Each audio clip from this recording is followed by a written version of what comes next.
So as I was saying a moment ago, Ana Mendieta is definitely one of my favorite artists. Um, and I guess you'll sort of see why as we move forward. Notably, she's not someone who is Cuban in the same sense that her coming of age took place in Cuba. Rather, her coming of age took place in the United States to a large degree.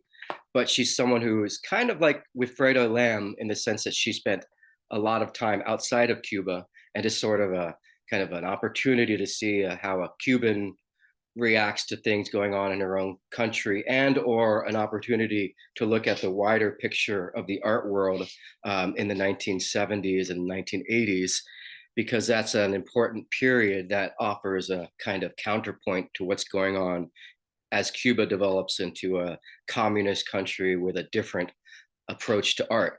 And I guess that's an important thing to point out that, of course, as you should anticipate, in a country without the commercialization of art, the art world will be very different. And that's kind of the heart of this class, is sort of looking at how the revolution tailors a new generation, or sort of weans a new generation, or raises a new generation of artists under sort of the parameters of revolutionary art in Cuba. So Ana Mendieta is an interesting sort of a kind of bridge from the United States to Cuba, and also a bridge from the 1970s to 1980s.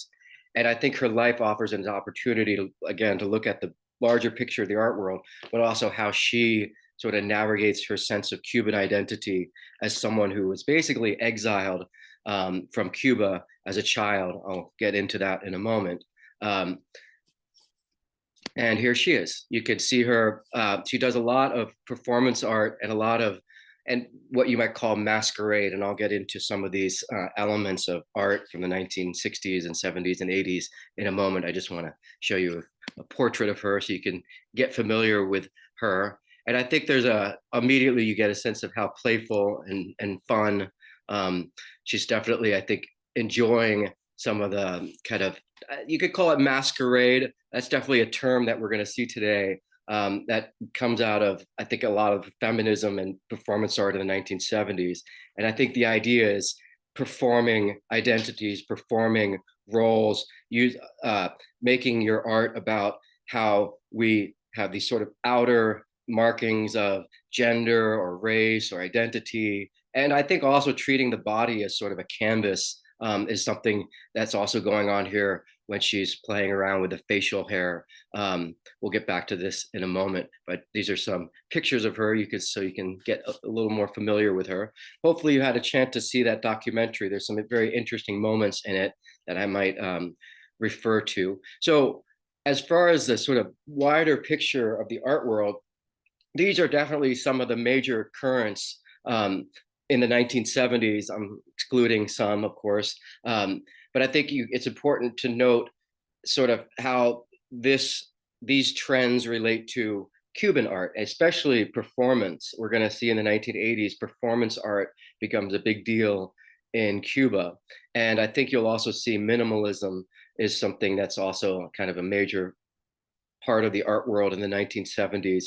And it's going to be something to think about when we move into the 1980s next week in class, how that first generation of Cuban artists trained by the Cuban Revolution, how they sort of react to the bigger picture of the art world, what's going on, what kind of trends are going on in the art world, like concept art, feminism, performance art, minimalism, and how the Cuban government, or how the Cuban Revolution will sort of either embrace or kind of recognize these forms of art as revolutionary or not, and also perhaps how these artists sort of embrace these trends in the art world as either some sort of to react to them or to sort of embrace them, being artists, of course, from an environment or a political setting that's not as commercial as the United States. So again, I think the big thing to think about today is just how does Ana Mendieta's career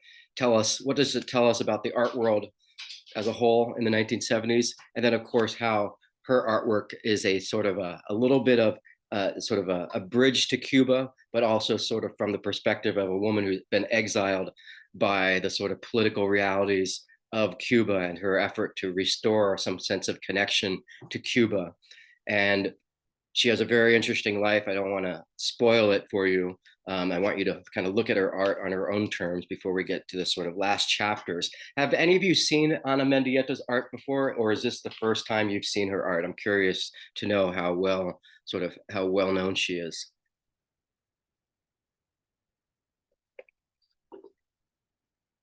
Anyone? No one? This is the first time that I've ever really heard of her. Wow, that's exciting for me. It's always an honor I remember when I was in college, professors who, oh wow, I learned about abstract expressionism. So it's an honor for me to be able to be the first person to share you her art. And also it's good because I think I don't want you guys to know too much about her yet, you'll see her art and then we'll see what happens as her career evolves. So that's really neat. I think you'll really like her art. So let's see. So here she is. She's from Cuba, born in Cuba, but grew up in the United States, and um, really has I think, a very interesting life. And I think her artwork is really sort of unlike almost anything you'll see. It almost defies definition. And I think you could see immediately. I mean, when I look at this picture, I see someone who's incredibly agreeable, just sort of seems like a really pleasant and fun person, very kind of engaging with the world. Um, and I think you'll agree that Ana Mendieta has a lot of vivacity in her art, a lot of daring. Her art is bold, and especially I know a lot of artists who use their own body in their artwork are often very bold and very exciting, because it's sort of such a brave thing to expose yourself to the world, right? And so I think you're going to see with her artwork, it's very much kind of a wonderful example of performance art, body art, earth art. So she leaves Cuba when she's 6 because she's kind of one of this part of this, I guess you call it a mobilization called the Peter Pan. I can't really call it Peter Pan movement, the Operation Peter Pan, where young children were allowed to leave Cuba in the 1960s. And this is mainly because I think a lot of parents wanted to reunite with their children, and or they just didn't want their children growing up in Cuba under communism. In Ana Mendieta's case, her father was imprisoned in Cuba for 18 years because of his involvement with the Bay of Pigs invasion. If you remember from last class, Bay of Pigs was when a bunch of Cuban exiles who were trained in Guatemala by the United States, by the CIA, were trained to go back to Cuba and invade, install a provisional government to be recognized by the United States, and then topple Fidel Castro and Che Guevara and the communist experiment, quote unquote, in Cuba. But of course, as you know, that didn't work out, and all the Bay of Pigs people who participated were either imprisoned or killed. And so I guess Ana Mendieta, I don't know in what way he was involved, but clearly involved enough to make the Cuban government put him in jail for 18 years. So she moves to the United States, or moved to the United States under this Operation Peter Pan. And if you guys don't know, Peter Pan is the famous boy from literature, I think British literature, who is a sort of is a character from this sort of fantasy land called Never Never Land, and he's permanently a child. So he's like an adult child who never wants to grow up. So I guess that's why they have the name Peter Pan, because this is an exodus of a bunch of children. So, 14,000 children go to the United States in the 1960s. And so she has to wait another 18 years to be reunited with her father. Her mother is in the United States, so she reunites with her mother in 1966. But she waits until 1979. She has to wait until 1979 to reunite with her father. So in a way, her reuniting with her homeland or her motherland in Cuba mirrors her reuniting with her father in 1979, and she will return to Cuba in 1981. And so it's a very sort of interesting. Her life is definitely sort of the byproduct of, or she's, maybe you could say, the collateral, or someone who sort of has to live according to the political realities, or the communist capitalist war of the Cold War, and her life sort of is a kind of, I guess you could say, kind of a casualty of that war. So she's exiled from her homeland at a young age, at the age of 6, I believe, um, and goes to the United States, reunites with her mother, and eventually reunites with her father. Grows up in Iowa, of all places, and eventually attends Iowa, the University of Iowa, and gets an MFA. And here is some of her work. Um, I think immediately you could appreciate how original, and and really sort of, I guess, experimental. Well, what would you say? What's your first reaction to her work? What are some things that you notice, or what are some observations immediately about her work? What kind of, how would you call her work?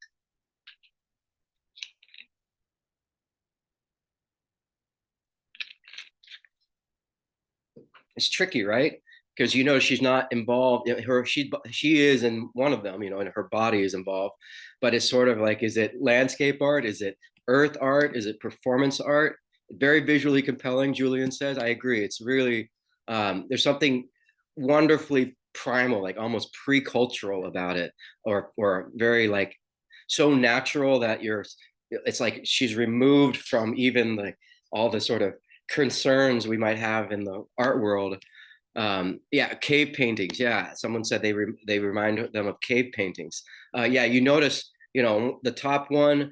It looks like she's got sort of a silhouette. In fact, the series is called the Silhouetta series, which means silhouette.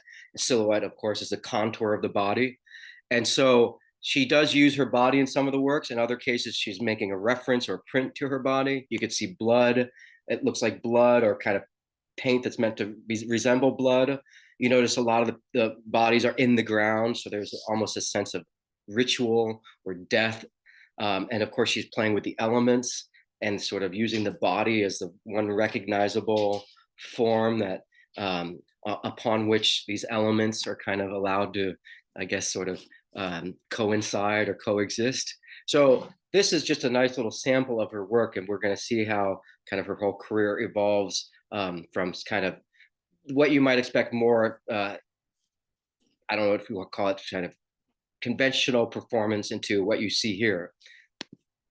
And here's a close up of her using her body. And that's why I pointed out on the examples with the facial hair that, I think to a degree she's masquerading and playing with the idea of maybe inverting, subverting gender and masculinity, femininity. But I think also here you could see she's, like in the other example, she's using her body as a canvas. And even that facial hair to a degree, I think, is kind of her using her face as a canvas, as well as, of course, using masquerade. But I think this is another follow up from that, is sort of using the body as kind of a canvas. And, that's something we'll talk more about as we move forward.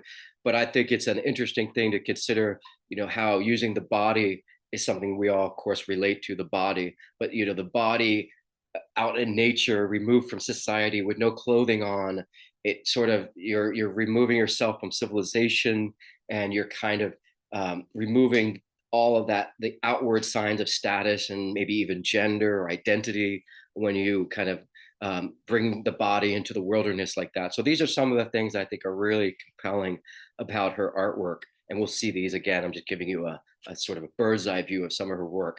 This isn't as interesting for me as this, but I love seeing it. She's definitely exploring kind of, sort of the possibilities. And you might also notice an element of, Catholicism or even Santeria, the Cuban, Afro-Cuban religions. And that's definitely going to be something that she kind of bonds to as a way to reconnect to her motherland.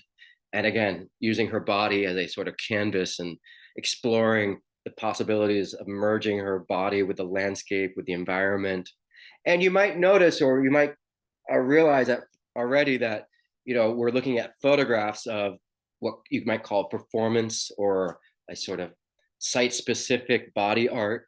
And so one of the things you'll notice is sort of, how do you bring that into the museum, into the gallery? I think a lot of her work exists as photographs of these performances or body sculptures that she makes. And eventually, I think you'll see that she tries to sort of bring these into the museum. But for now, I think you'll see that she relies on photography as a means of documenting these events, these happenings, these moments. And so, of course, keep in mind that, all we have is the photographs of these. Of course, you can watch videos as well, but I think that's an interesting part of her career is, how do you do what, how do you bring this into the gallery? You can bring it into the gallery in terms as a photograph, but I noticed some of her photographs cost, about $5,000, $6,000. And I think if she actually brought something like this into the gallery somehow, it would be, millions of dollars or hundreds of thousands or tens of thousands. So I think you'll see how she sort of tackles the challenge of, bringing this into the gallery, and not necessarily as a photograph. So what do you think's going on here? Just before I tell you more about her work, what could possibly be going on with this? How do you think she made this? Do you think what do you think the red stuff is? Why could that be cochineal? Maybe a dye, a powder? Is there a concept fueling this? Maybe if you don't even want to answer, I'll just sort of raise these questions. Is there any social criticism here? Is this about death? Is it about life? Is this, affirmative? Is it, Emmanuel, I got you in attendance here. I saw you just joined us. We're looking at Ana Mendieta for those just joining us. I've got a chat here. Feels like the concept has, I'm reading the chat here. It feels like the concept has to do with finding one's place in the world, maybe. Yeah, I think that's a really important part of, so when I look at this, and just imagine being an artist who's looking down at a work like this that you made, and think about what that might make you feel if you made this. And I think that sense of belonging is really what I feel when I look at her work. Imagine laying down in the landscape and making like a snow angel or anything where you're leaving a print on the ground. It literally is like you becoming part of wherever you are, you putting your roots into where you are, or metaphorically, you're sort of part of the landscape. So I think that's a really good point that Julian made, this idea of belonging and feeling like you're, like, even for you guys, imagine you first moved to moved to Sarasota, Florida, and how do you kind of visualize, or how do you create a rite or a ceremony that makes you feel connected? Well, if you go to the beach and lie in the sand and make some print of your body there, for me, it's a really wonderful primal way of creating a sense of connection, or maybe referring to the sense that you don't belong there, because someone mentioned cultural displacement. Yeah, I think you could see this as the absence or presence. And Maggie mentioned somehow it's related to her father, the Bay of Pigs. Yeah, the fallen soldier. Yeah, these are all, and I think you could say a lot of her work is sort of channeling the unconscious, because it's almost like surrealism. The absence of the body implies sort of a sense of absence, and maybe even yearning. And I can't say definitively, what's the final answer, because I think a lot of the work is really in this realm of primal, kind of pushing buttons that are really pre-cultural, pre-civilization. And in a way, if you think about feminism in performance art, a lot of performance art, as we'll see in the 1970s, is performing gender, performing maybe stereotypes, or challenging typical social roles. And in a way, I feel like Ana Mendieta decided to remove herself from the gallery or from the studio or from the museum, because in a way she's almost returning to a state of grace, innocence, nature, and in a way it almost it's not like she's necessarily addressing those social roles. So I think it's interesting to think about how she kind of goes one way away from what we'll see, from the likes of maybe Judy Chicago or Carolee Schneemann, some of these major artists from the 1970s, feminist artists. So we'll keep looking at these in a moment. Certainly, her work is what you might call site specific, very specific to the location, which is a big theme in the contemporary art world. But I think these are some of the elements of her artwork, this sort of nature, the idea of the sort of sacred versus the profane, the feminine, the sacred woman versus profane woman, the idea of femininity being either made profane by modern life, if modern women's roles being profane because they're sort of part of the oppression of the patriarchy, versus the sort of sacred profane, or sacred feminine, which is like the mother nature. And I think what you see in her artwork, but also Santeria, which is an Afro-Cuban religion. Certainly, as you see her work evolve, you'll see more elements of Santeria in her work, and some of these other themes you'll see as we move forward. And I definitely think the big one for me is this idea of exile and belonging, and her artwork and her body being a way to sort of her these prints and these impressions, these silhouettes are a way to sort of make feel a sense of connection and belonging to wherever she is. Or something else. Who knows? That's up for you to decide. So she spends a lot of time in Iowa, where she grew up, and that's where she starts making some of these silhouette, some of these body impressions after, or while she's in school at the University of Iowa, getting her MFA. And then she goes to Mexico, and that's where you can really start seeing her work kind of start to address these ideas of, maybe her sense of identity being Latina, but especially when she goes to Cuba and to reconnect with her homeland in 1981, 2 years after her father's release from jail. So, yeah, and how would you categorize her work? Well, that's a chance for us to look at um, some of the art world in the 1960s or 70s. Here is, does anyone know? Like I said, you could just read the caption. This is Yoko Ono, famously at John Lennon and Yoko Ono were a famous couple. John Lennon, of course, the Beatle. And not many people know, well, not enough people know that Yoko Ono is a major artist from the 1960s. And here she is performing one of her performance pieces called Cut Piece, where different people go up to her while she's sitting down and they cut a different part of her fabric off.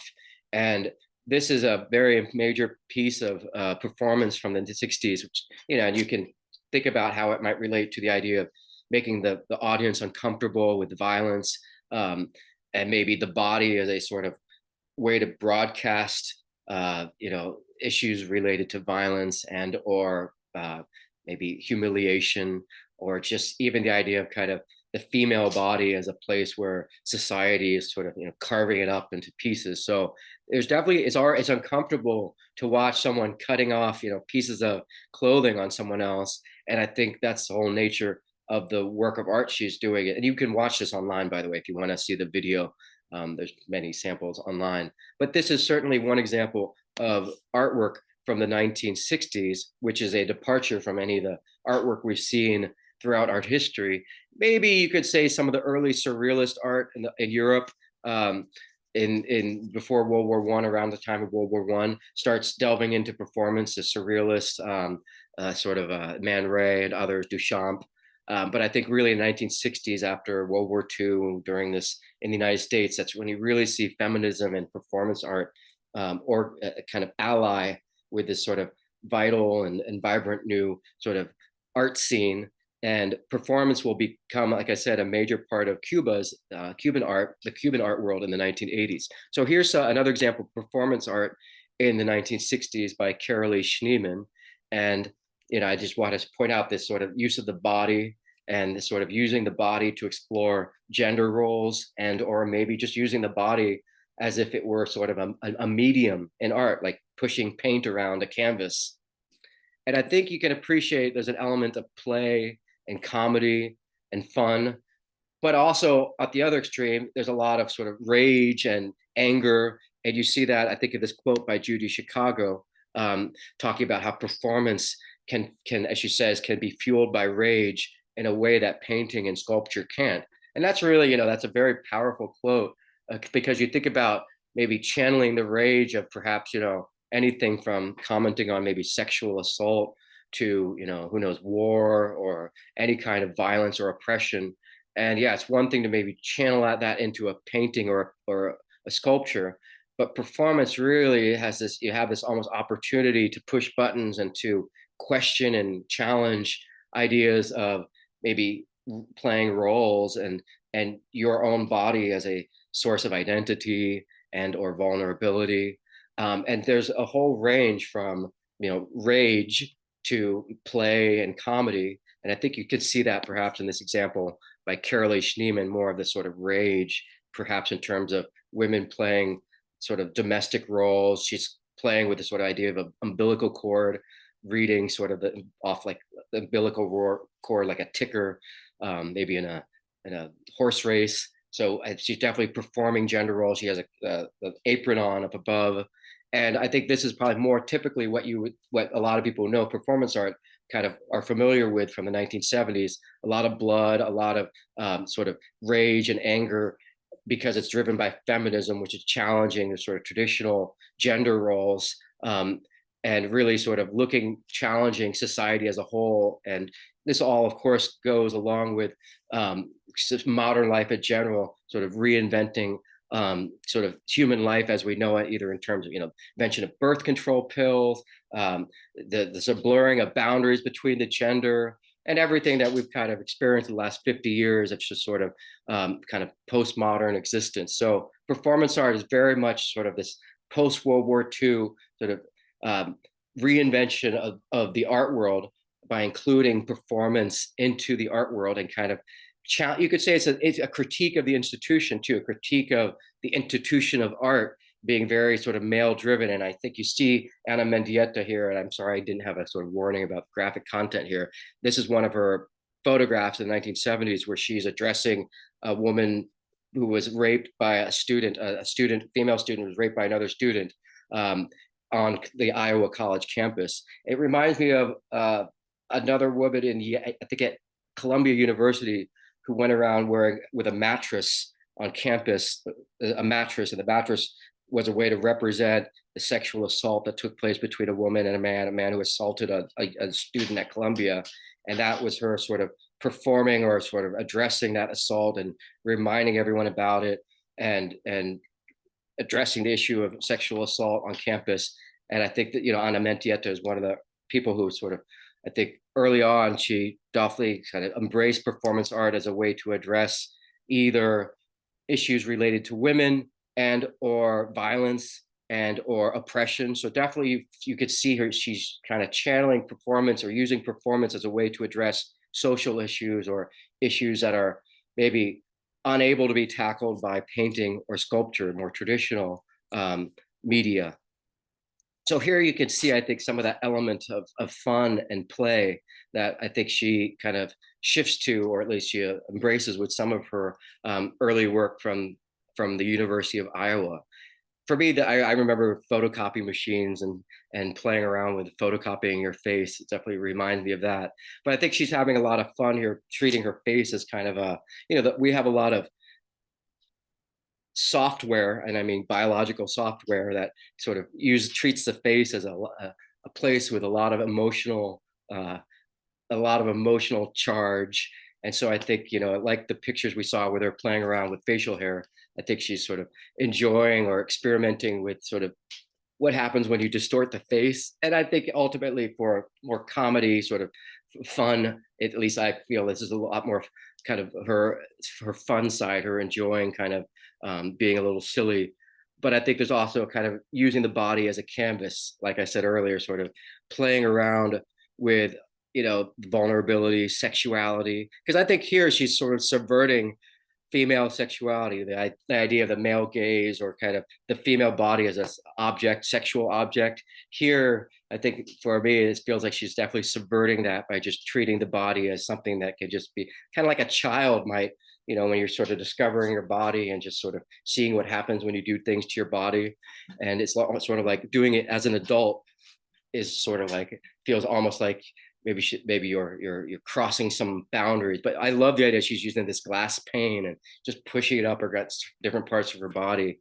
And of course, photography is the tool she uses to document it.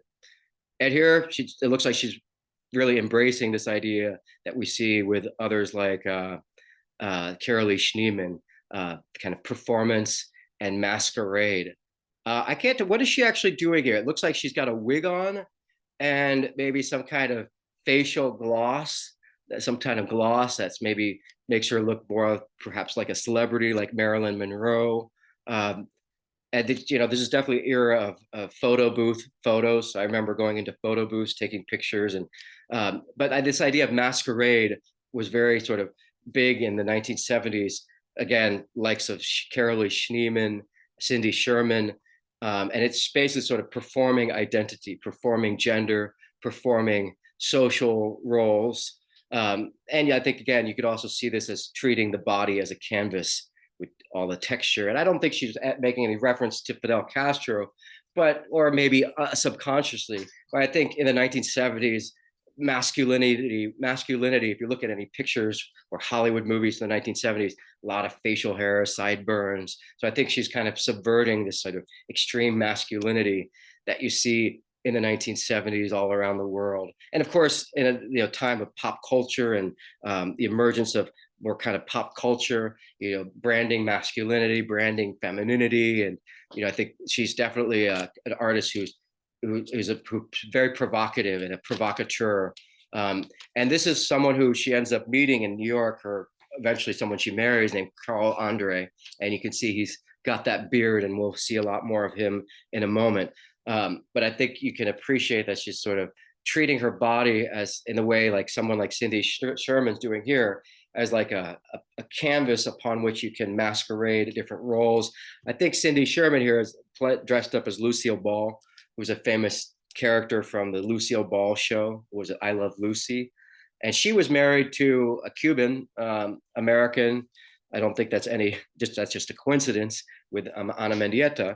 But this would be this is the art world in the 1970s in New York, a lot of performance, a lot of masquerade, and sort of tackling the idea of celebrity and pop culture and dressing up as these celebrities as a sort of way to impersonate and sort of maybe subvert what you expect from, or maybe tackle the idea of celebrity the same way maybe Andy Warhol was making multiple Marilyn Monroes. But what you notice already, I hope, is Ana Mendieta kind of takes this idea of masquerade, and she takes it out of the studio. She leaves the studio, or she leaves the sort of right angles of a sort of photo studio. Because I think someone like Cindy Sherman, she definitely she embraces the idea of masquerade, but in a way she always keeps it within the realm of photography, or I mean more kind of a cultural critique within society, whereas Ana Mendieta almost takes all this idea and brings it into nature, and brings it into the wilderness. And I think that's fascinating, because in a way, when you bring this idea into the wilderness, you're sort of you're leaving it, or are you leaving? I think it raises the question of, are you leaving behind all those social roles that feminism is confronting? Kind of, are you removing yourself from gender? Or are you restoring yourself to gender? Does gender not exist in nature? So I love the idea that Ana Mendieta is sort of almost providing another sort of thread in this sort of performance art in the 70s of kind of challenging social roles, but taking it, recontextualizing it in a natural setting, and how that kind of either removes it from society or makes you more sort of aware of maybe how the female body relates to society as a whole. So these are something to consider as we move forward. So here's sort of some of her early transformations, or some of her early work before she leaves the studio. You can see it looks like she's kind of, I don't know if she glued feathers to her body, or how she had them stick to her body. Maybe she used like a honey or something like that. But you notice there's certain parts of her body that aren't covered for obvious reasons, for different reasons. But I think it's a wonderful example of her kind of treating the body as a canvas. And there's something fun about it. I think, you might consider I think there's an element of minimalism, the body plus feathers. But of course, we bring so much baggage to the body. Like, let me ask you guys, what do you think when I think of it, when we talk about the body and the baggage? And I guess she's not necessarily the one dressed up here. It looks like she had someone else perhaps perform. So how is she? What kinds of things? What does it mean to dress the body up in feathers like this? How does, you have feathers and you have the body, but of course we can't treat the body as just purely a medium like feathers. Like, of course, feathers comes with maybe some ideas of flight, maybe migration, right? So you could think of her subconsciously projecting the idea of being someone who traveled from Cuba to the United States as feathers and migration. What kinds of things for you what kinds of things do the body, what does the body bring to this, apart from just being a medium, one of the two elements here? Is there more to it than just sort of, okay, a figure with feathers on it? Like, for instance, I don't see the identity of this person anymore. Now they've become almost non-human. So in a way, the feathers eliminates the gender of the person, or the identity, perhaps. What do you guys think? This is my water break. I'll show you another. There you go. It's definitely fun. I think you probably would agree. This is, I wouldn't call this very serious. It's not, and there's, I'm not saying it's good or bad, but certainly this is her being super serious. There's something kind of playful about it. Correct me if I'm wrong, but it feels definitely like that she's enjoying the texture. It almost feels like a follow up from the beard that we saw with her putting the facial hair. I could feel like in a way this is almost going a whole to an extreme degree with putting feathers all over the body. Um, the woman or the person on the right has this kind of like what's happening to me expression, which I enjoy. But that's something to consider. It's not just the body being covered with feathers. There's something else about how the body transforms from being maybe a cultural symbol to maybe being a natural symbol or like freed from any symbols. Yeah, freedom. Someone points out, I feel freedom. Yeah, there's something free and almost wonderful about, like, so for instance, you might think about like going outside and there's certain outfits that might get a lot of attention, or nudity makes people feel uncomfortable. Well, in a way, covering yourself with feathers is a really wonderful way to embrace your, like, empower yourself. I can do whatever I want with my body, right? I think that's almost like the statement, or, anyone can do whatever they want with their body. It's your body, right? So there's sort of an irony that the figure's nude but covered up. Yeah, that's a wonderful observation that Maggie made, that she's nude but, or the figure's nude but covered up. Yeah, that's great. I love that idea because we don't think of nudity with animals. We don't think, oh, that bird is nude, that squirrel is nude because they're covered with fur. So in a way, that you're already kind of bringing up what I think is so neat about her work, that by putting the body, by covering the body in like feathers, you're sort of putting the body in this sort of natural context, and it's a really refreshing way to think about gender roles, or society's oppression, the way society oppresses us, or we oppress ourselves, we oppress each other with our expectations about ways we should look, or living up to sort of the cookie cutter ideal image of what Kardashians or wherever the masculine equivalent of that is. I definitely think freedom, yeah, and all these can be simultaneous, right? Being tarred and feathered, right? So there's maybe a negative idea of sort of the idea of being tarred and feathered. And if you guys don't know, being tarred and feathered was, I think, correct me if I'm wrong, Daniel, like a form of punishment for anyone, as a way to humiliate them. And probably there's a lot of pain involved with the tar being really hot and sticky. I don't even know how you would wash tar from your body, but I think that was a sort of an old form of punishment. And you mentioned during the revolution, so probably up to like a few hundred years ago, people would be tarred and feathered and sort of exhibited in public, probably as a way to punish them in a sort of vigilante society without enough maybe police or rule of law.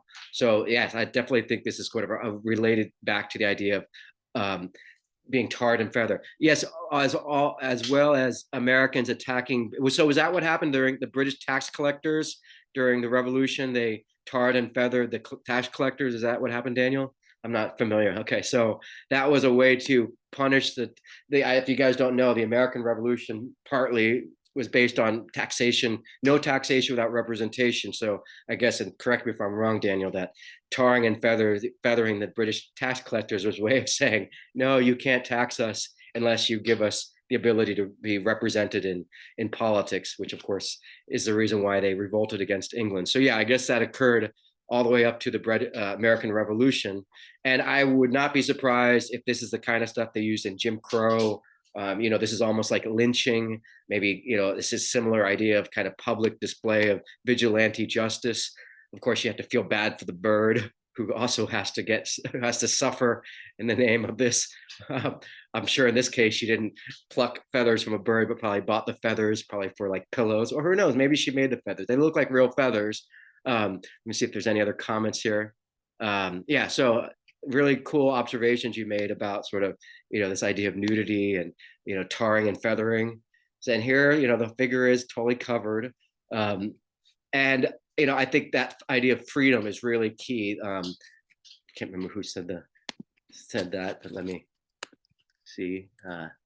Yeah, I think Jisu mentioned the idea of freedom, and I think that's really key with Ana Mendieta, especially maybe you think about her being sort of having to struggle in the face of these big political forces that keep her family torn apart, that forcibly exile her from her homeland, from her motherland of Cuba.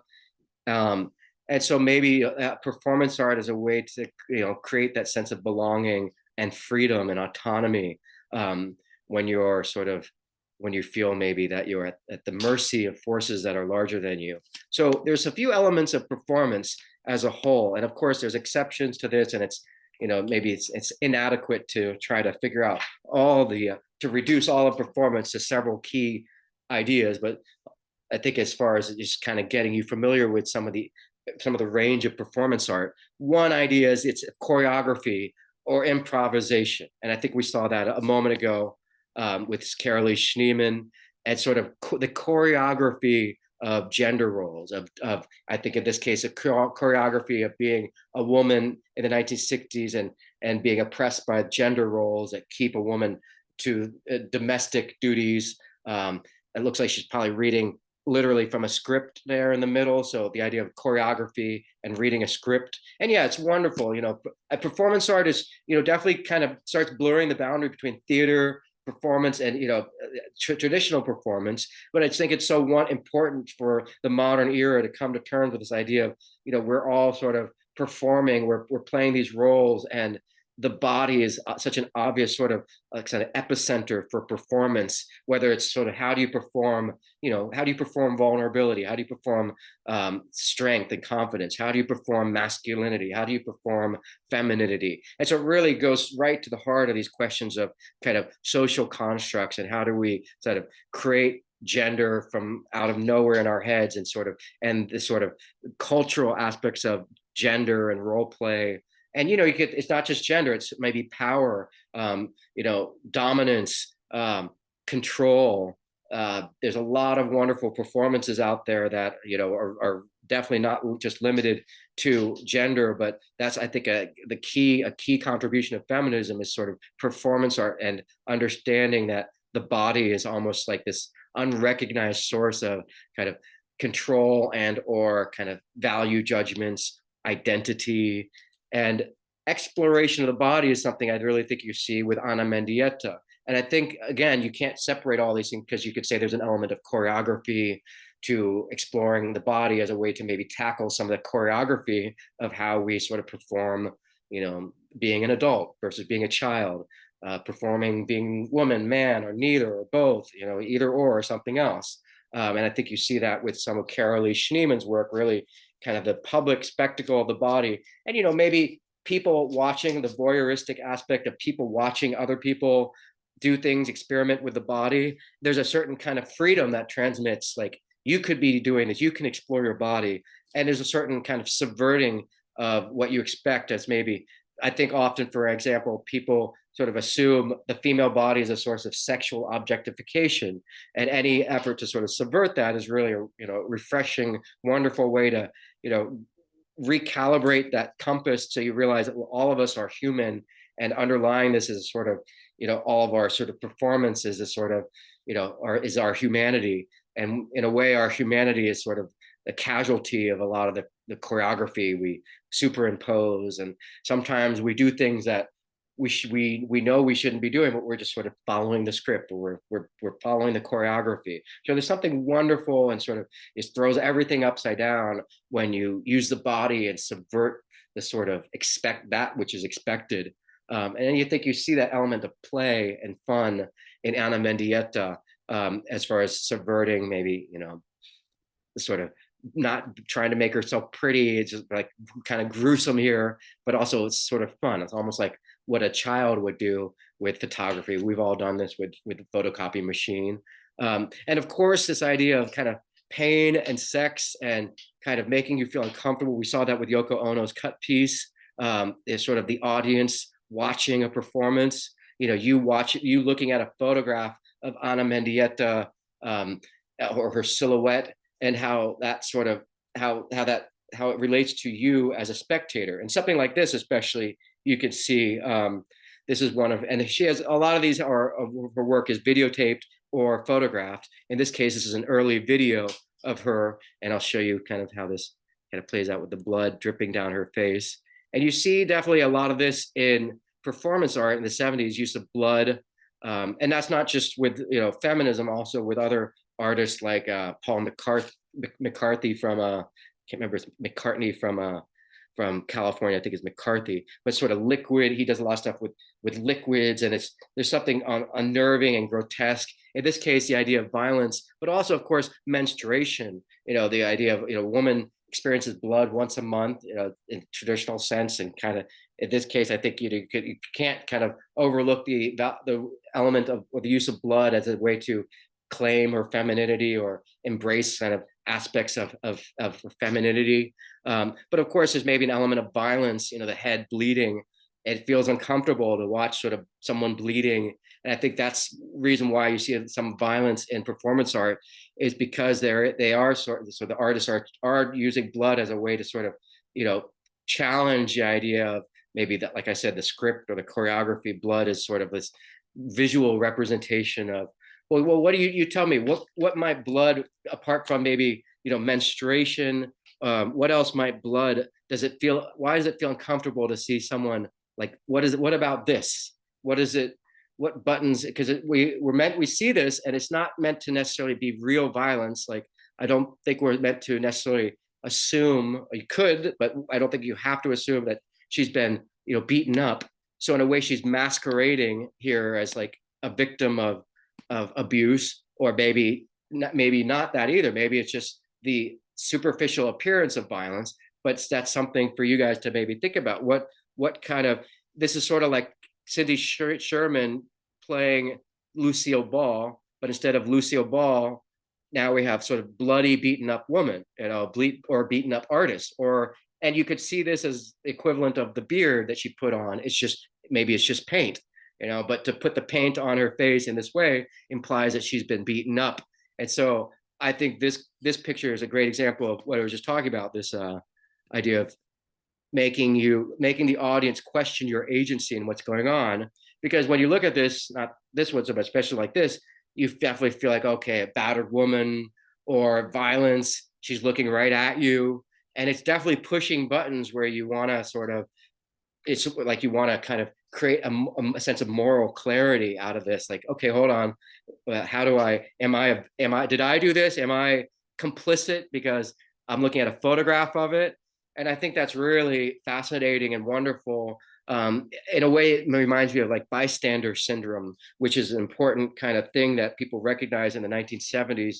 It comes out of a case where a man was beating his wife in New York City, I believe, and people heard about it. People heard the screaming, and no one did anything.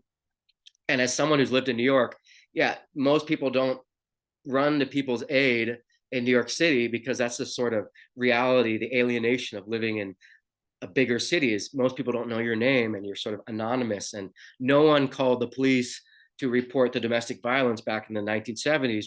And as a result, the woman died, or it was horrible, sort of tragedy. And psychologists call this the bystander syndrome, where people don't necessarily do anything when there's a stranger who's who's suffering or in need of help. And I think in a way, she's sort of, this picture kind of addresses that as just because it's a photograph, in a way you're looking at this and you almost feel like you have a sort of, almost a pressure. You feel almost morally stained by whatever is going on here. And of course, that's the initial thing you feel. And then you sort of question, okay, well, is this just a sort of superficial appearance of violence? As we will see as her career moves forward, sadly, this will be kind of more of a important theme as we see in her life. But definitely, this is showing you some of the range of possibilities with performance. It's different if she's looking right at you in the photograph versus maybe looking away. I think it feels almost more like she's kind of what would be the word? Pointing the finger at you, making you feel more involved and not just sort of an outsider. Like somehow, like you're a family member, you have to somehow, address what's going on here. That's the power of, I think, her visually engaging you like this. Her nose up, her chin up. There's something more. It's more than meets the eye. I'll just put it that way. And here you can see it's part of a series. Definitely that one. I think it was really powerful. The looking right at you.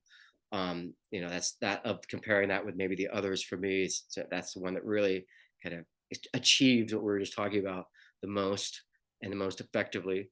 And performing with blood becomes something she uses partly, I think, as we see later, to sort of it connects to some of the Santeria rituals in Cuba.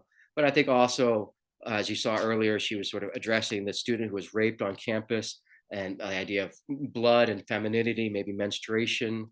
But in this case, it's not necessarily violence; it's sort of blood and she's kind of making a print of her hands as she slides them down the canvas with blood.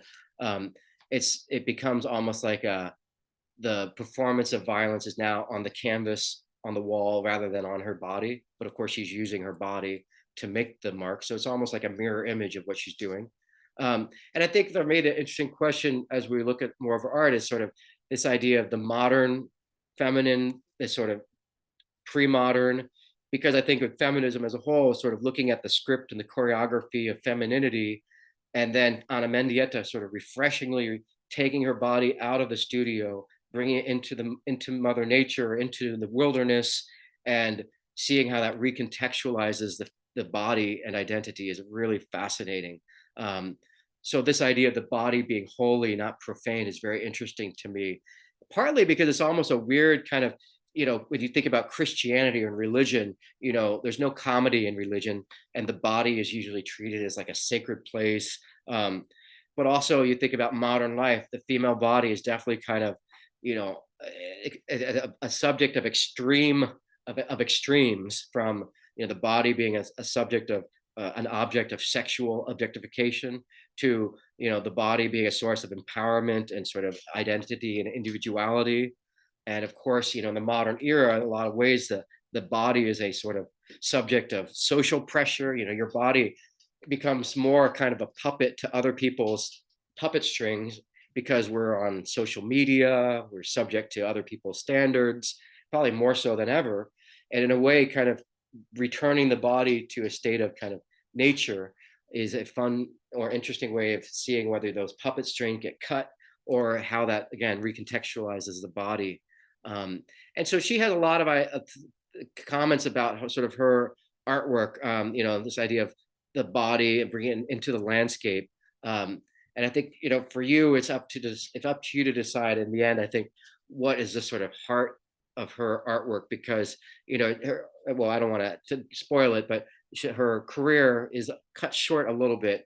But I think you can appreciate that some of these themes we're talking about are perhaps, maybe she's struggling to find which one will emerge as the main, most important, whether it's the idea of belonging, maybe her femininity, violence. But you're saying she's definitely using photography and performance and kind of some of these elements of performance as her kind of work evolves, while she's at school at the University of Iowa. So here I think is a better quote by her. In fact, I think this is my favorite quote by her, about her work. And she says, in 1973, what did I say? I did my first piece in an Aztec tomb that was covered in weeds and grasses. That growth reminded me of time. I bought flowers at the market, lay in the tomb, and was covered with white flowers. The analogy was that I was covered by time and history. And I love this idea of being covered by time and history, and also because it sort of seemed to have been inspired by visiting some of these kind of pre-modern sites in Mexico. And for me, it really goes back to what I was saying about removing the body from contemporary society and recontextualizing it. And this idea of being covered by time and history, a really fascinating, partly the idea of eternity and death. But it's more than that for me. It's like she's taking the body is something we recognize, but by removing clothing or not even seeing her face, it's almost like it's pre-modern. You've completely removed from the body from the contemporary world. And so it's a really interesting sort of spin on kind of some of the things we see in feminist art in the 70s, where the body is more of a subject of oppression and sort of this sexual objectification. I really feel like she's liberating the female body from a lot of the things that a lot of the feminist artists were trying to do in the 70s. But Ana Mendieta came along and offered a different way to do so. by removing her completely from the studio. Of course, that sets up the problem of, well, how do you bring that back into the studio, so that you can sort of have this vibrant art career and maybe have these subjects, these artworks in the studio, in the art gallery, without them being in photographic form. So at first, of course, she's the earliest work she makes. The only thing that survives, of course, is the photograph. Now, it's kind of a dumb question, obvious question. Why do I say that? When you look at these, why do I say the only thing that survives is the photograph?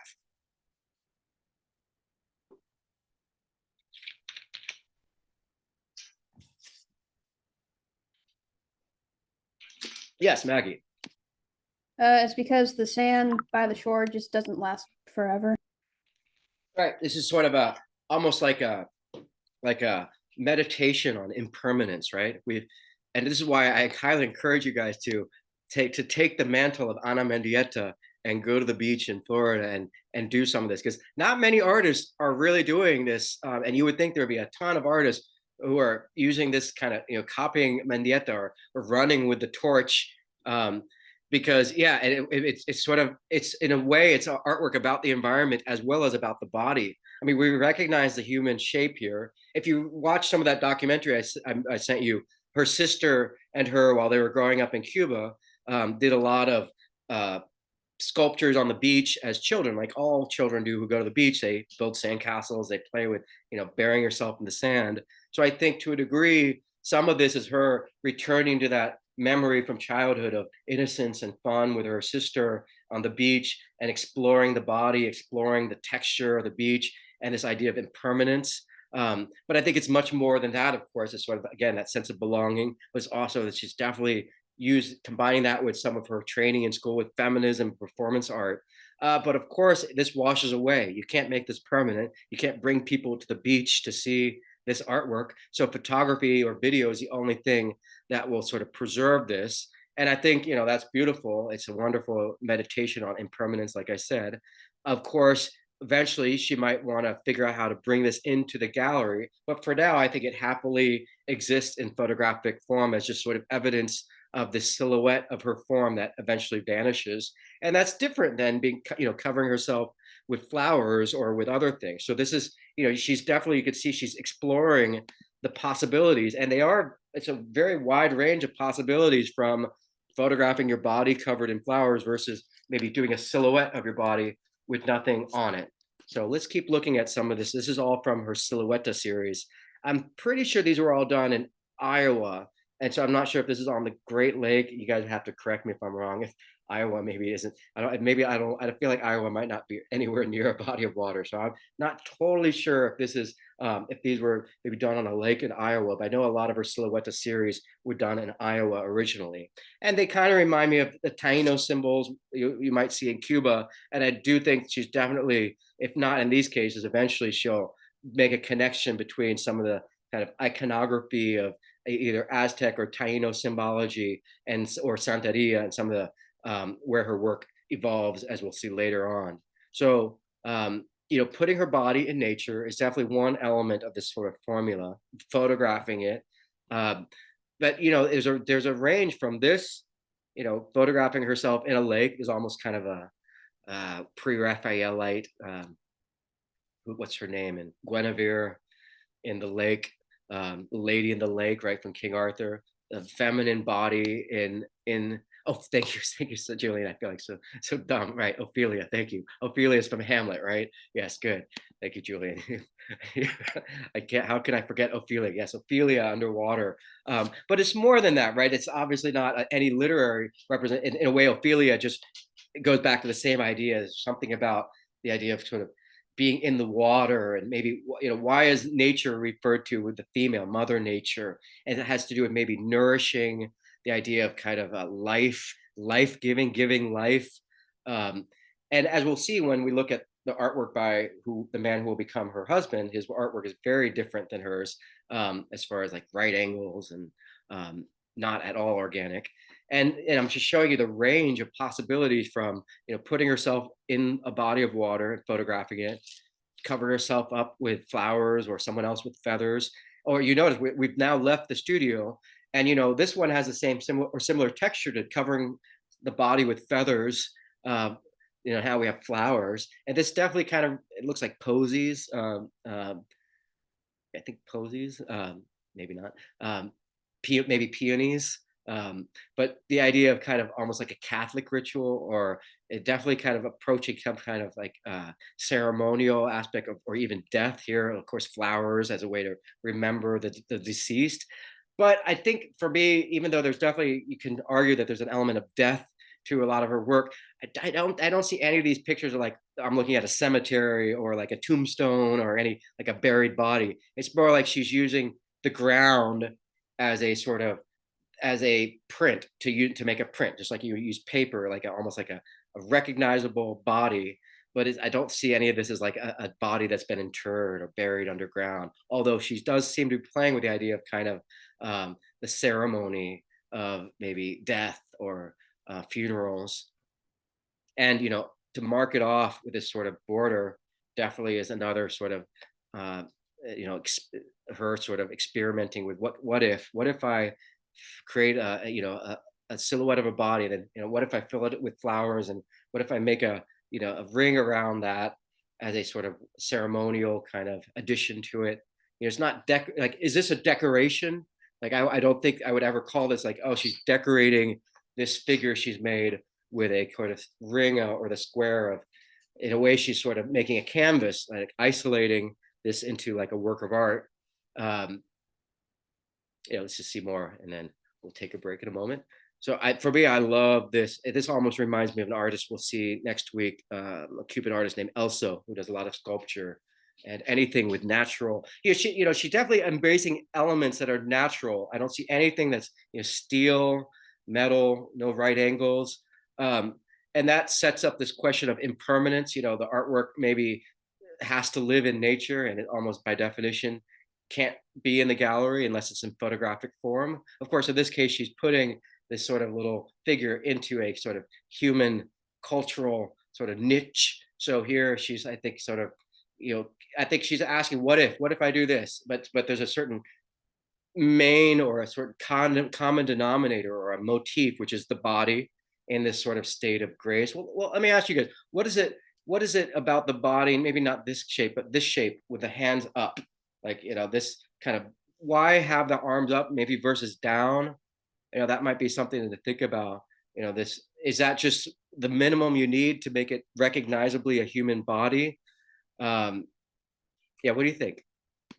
It feels almost like a, yeah, okay, yeah, that's interesting. Surrender. That's great. Perfect. Thank you, Julian. Awesome. Yeah, I think that works completely for me. Julian says it's submission and surrender. Yeah, and I don't mean necessarily like they're submitting to someone, or I don't know if you mean that they're submitting to someone, but almost as like the body in a state of or without tension, and that sense of surrender, like in the water when you're floating, right? She's like floating, or the figure's floating.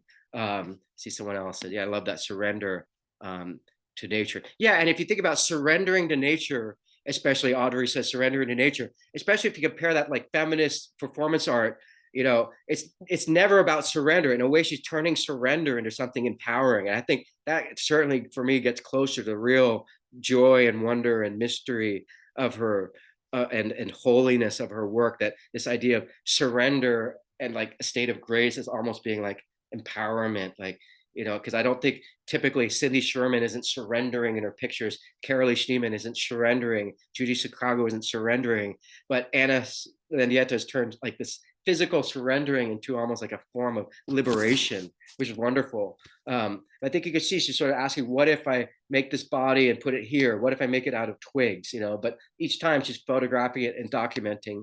And I think you got to love this sort of this experimentation, and also minimalism. She's combining sand with here what appear to be maybe berries or flowers. And of course, she's maybe revisiting doing it at this sort of margin between the water and the land, which is can sort of this idea of this, it's very loaded with symbolism, the idea of being at this space. I think people might say the word liminal. I don't know if I like that word, but sort of margins between where the water meets the land, where the sky meets the water, where your individual identity meets obscurity, where your individual sense of clarity meets confusion, right? Where your body's sense of control meets surrender. These are all and it's very minimalism, and I love minimalism because you're really reducing things into color and form in a way like modernism does, but it's loaded with symbolism of like life on top of sort of sand and the imprint of the body being made just of sort of these things that are kind of in a way like yard waste for people, or just sort of things that you would never think of turning into art. So there's something wonderful about taking something natural and making it into art, because it feels very democratic. It feels very like anyone can has access to that. You don't need to be in an art studio and have paint and have a chisel. There's no tools involved. You just have to collect things. Like it's very like hunter gatherer artwork. Um, and yeah, I love that there's it's I don't see any rarely do I see anything like this in the art world.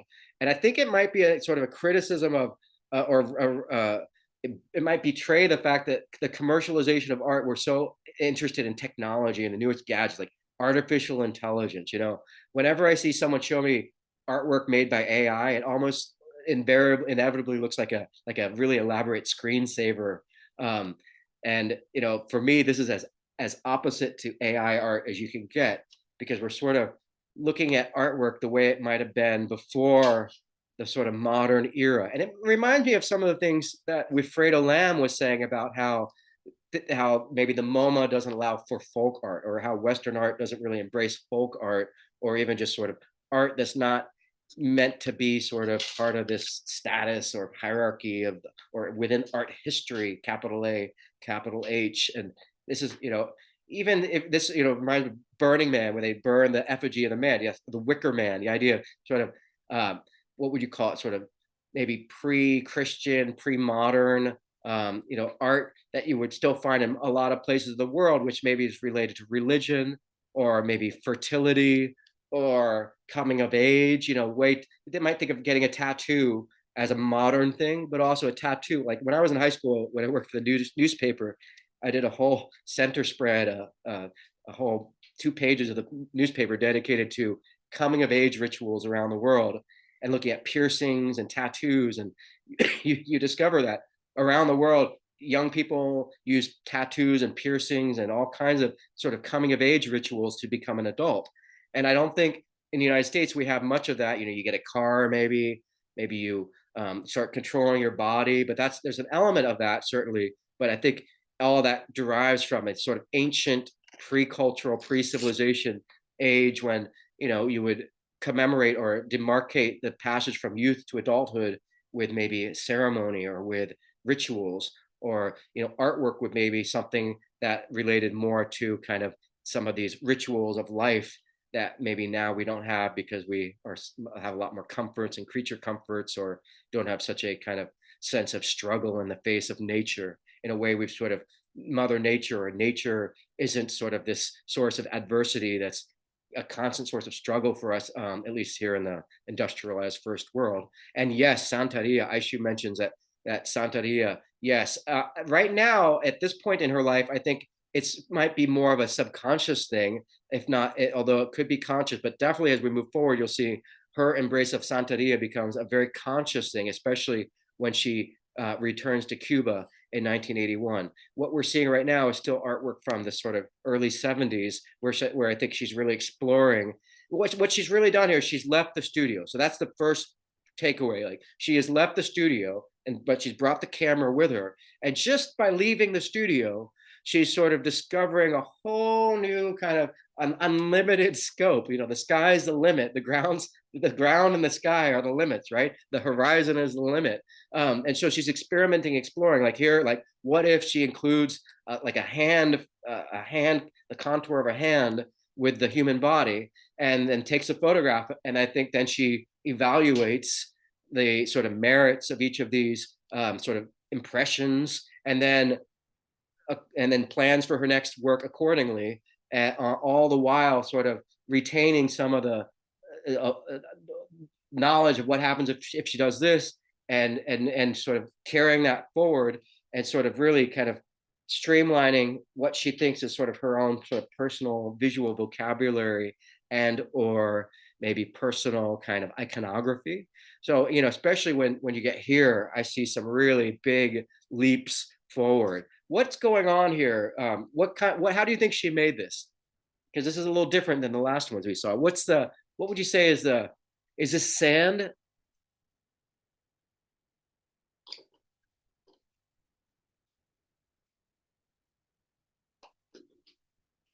Let's see, we got mud. Yeah, just you said mud. Yeah, and you think about the difference between mud or clay and sand. And you're not going to find necessarily clay necessarily on a beach, depending on, especially an ocean, like on a seashore with salt water. I mean, maybe you will, I'm not sure. But it feels like she's sort of discovering the joy of clay. You could see almost her fingerprints, it looks like, on the clay. What about the position of the hand? Yeah, it looks like a natural clay, Hayden. So it's probably like a lake. I don't know why. I kind of assume there's no clay in salt water, if I'm mistaken. Correct me if I'm wrong. But what about the hands being? It looks like is this the position of surrender here?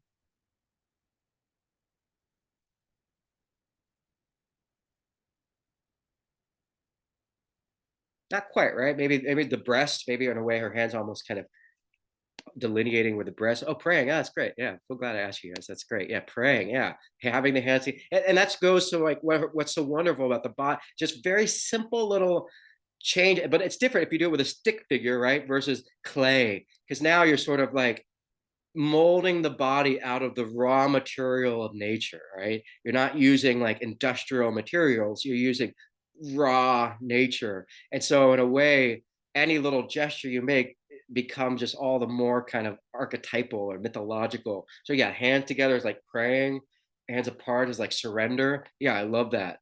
Especially because we're not really looking at necessarily works of art that are religious, and yet she's tackling this sort of the meaningfulness of these body gestures. And I think it goes back to this idea of belonging, like reclaiming a sense of holiness and sacredness of the body, maybe in the face of modern life, but also liberating it from the studio really seemed to be such a liberating herself from being in the studio and what happens when you do that. And it's really a wonderful sort of what a wonderfully rewarding decision to make. What's going on here? I'm going to look at a few more and then we'll take a short break. What about this one? It seems like we've got the praying symbol. It almost like looks like her arms are becoming wings in a way. What about the sort of lower half of the body here?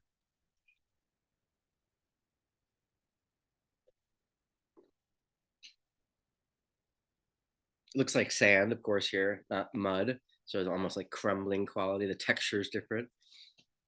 It could be like, vaginal kind of raw, representing female sex, or maybe the legs, but also it feels like this energy, kind of having waves of energy, kind of emitting from the lower half. So it could be movement, legs, but you can see she's almost like, okay, I did the hands together. What if I do this? And yeah, again, she's sort of sculpting, discovering this personal, iconography, like I said.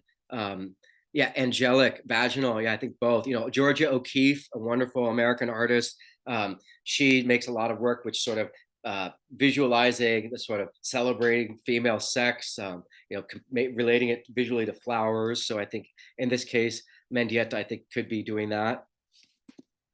It's just a lot of her work reminds me of the Venus of Willendorf. This is one of the earliest sculptures humans have found from around 60,000 years ago. And they believe this relates to fertility. And, I think Ana Mendieta's work is very different. It's not sculptural. And yet it feels similar in the sense that it's made out of the raw material. It's not refined to look, like a work of art. It's happily residing in the state of kind of nature, and it's not about the body as sort of this is not the choreographed body. This is not a body that's like that's adhering to standards, social standards. This is a body in a natural state, and it's emphasizing not the identity of the figure. As the braided hair covers the head, the hands are actually on top of her breasts. I don't know if you could see that. Makes it look like acorns, but it's really the body without identity. So it's almost the body going back to a sense of the capacity of the body, maybe fertility. But this field has the same sense of kind of sacredness and sort of it's liberated from modern life in the same way I feel her work is. Let's take a short break now and come back in, let's say, 10 minutes, and we'll pick up with more Ana Mendieta. Um, and if you have any questions, I'll still be here, so let me know. But let's take 10 minutes, and we'll be back at 10 o'clock.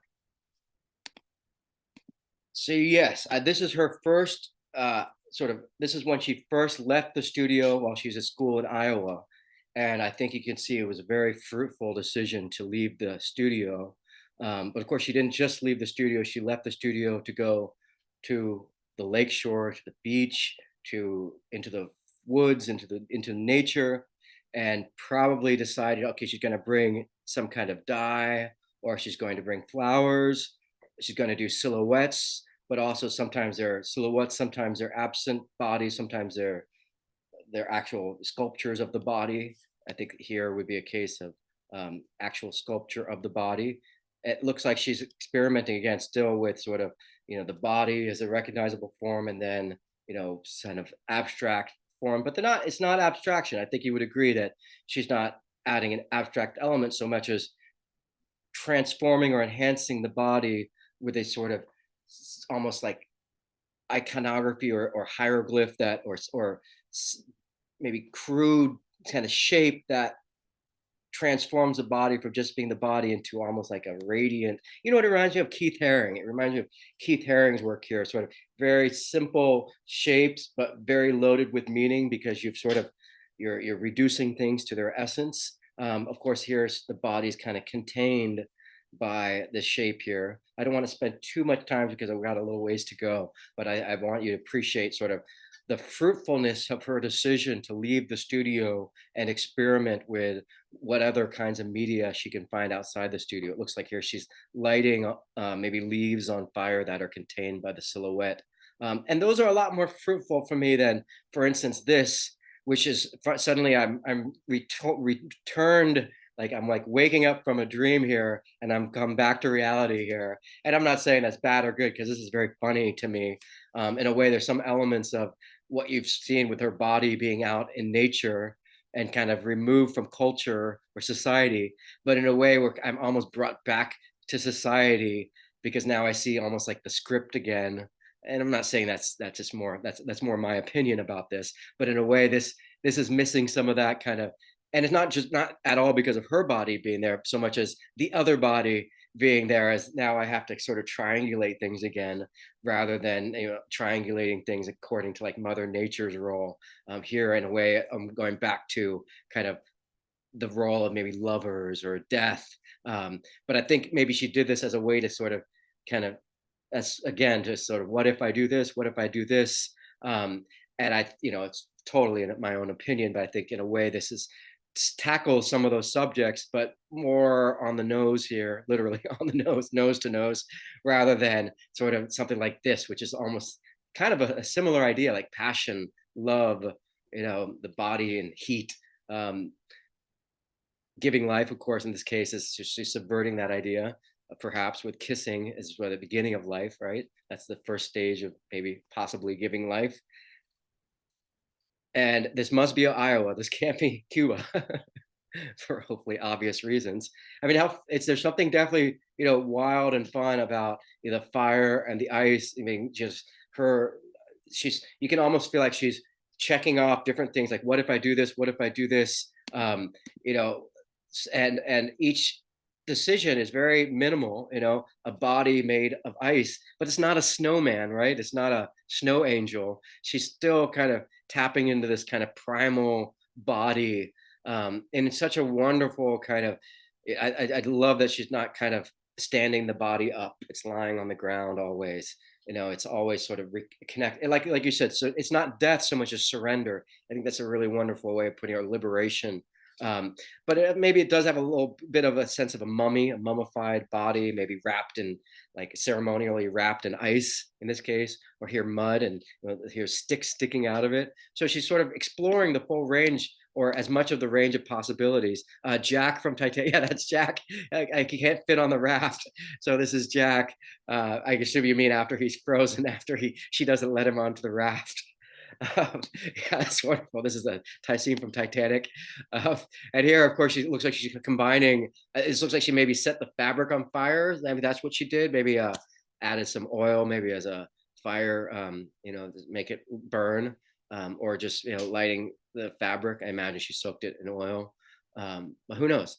But I love the idea of adding some of these elements because if you're already making it impermanent, all you have to do is photograph it and document it. Um, I think each each form is different because of the texture, being location, whether or not there's things that are washing it away.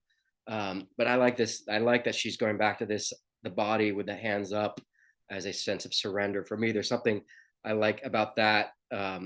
Maybe just because it has a sense of life still, rather than the body being buried and sort of wrapped up. What you see here, it's more like that again, surrender. I love that idea, liberation, surrender. And I think originally this is a volcano with the form of the body. Um, and these, of course, are, she lights it on fire. So it's sort of combining the body and fire, in this case, almost like a volcanic explosion.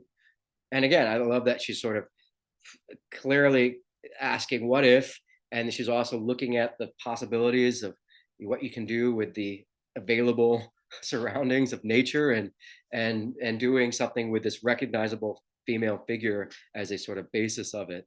Um, so that's her work in Iowa when she's really kind of evolving and developing this sort of personal visual vocabulary in nature. And she moved to New York in 1979. And you might remember this is the same year her father returns from Cuba to after being in jail for 18 years. And I don't know too much about her relationship to her father, but I do know that that year is very important, both in terms of her moving to New York, her father coming back, and it's the year she meets the man who would become her husband. And that we'll see is a very has a very big impact on her life. So it's a fascinating thing that all these things converge in the same year, as well as I think you could see her kind of art, her own sort of visual vocabulary matures and comes of age. And I think that's partly why she goes to New York. I think personally, my opinion, it might be she goes to New York to see, okay, now I've achieved this sort of really wonderful originality. What if I go back into the studio, metaphorically speaking? What if I bring all this stuff back into the world of right angles and industrial materials? I wouldn't be surprised if that's sort of another, this is her visit, return, or her journey to New York is sort of another what if I go now to the city, and what will happen if I bring this? And you might see her down below here. And this is one of the where she's surrounded by women who were part of the first gallery in the United States dedicated just to women artists. And here are a lot of the women artists who are part of this gallery. I think it's called Artists in Residence Incorporated. And she's brushing shoulders with the likes of Carolee Schneemann and others, Mary Beth Edelson, Nancy Spiro. So again, we're going right to the epicenter of the feminist movement in New York, the 1970s, AR Gallery, and this is where she meets Carl Andre, the man she would marry in 1985. So we'll see his work in a moment, but I think this quote is really telling and brings us kind of back into the context, important sort of political, cultural context of the 70s. And her quote is, "American feminism as it stands is basically a white middle class movement." And it's important to think about this. Of course, she's referring to maybe her sense of not belonging as a Cuban American woman or Cuban woman in the United States, feeling like she's maybe part of a movement that doesn't necessarily include her or include people, not people of color. And I think you'll see that's a big criticism of the second wave feminism. I think you'll see Judy, you will maybe not agree, but you could consider the idea that Judy Chicago is perhaps who Ana Mendieta is criticizing when she calls feminism a white middle class movement. I'm not sure if it's necessarily Judy Chicago, but I think that's very possibly one of the people she's thinking of. And I'll explain that here with this piece by Judy Chicago, which is a very famous and wonderful piece that was recreated in the Brooklyn Museum about a decade ago. And it's a wonder. I mean, just look at it. It's wonderful, sort of wonderfully refreshing, sort of site-specific piece. It's almost like the Last Supper with all the women artists with a seat at the table, notably excluding a lot of artists of color. And probably this is what Ana Mendieta is criticizing as well from second wave feminism. And this is, you can debate it, but this is definitely one of the criticism of feminism in this era, is that it's, like Ana Mendieta said, of a white middle class.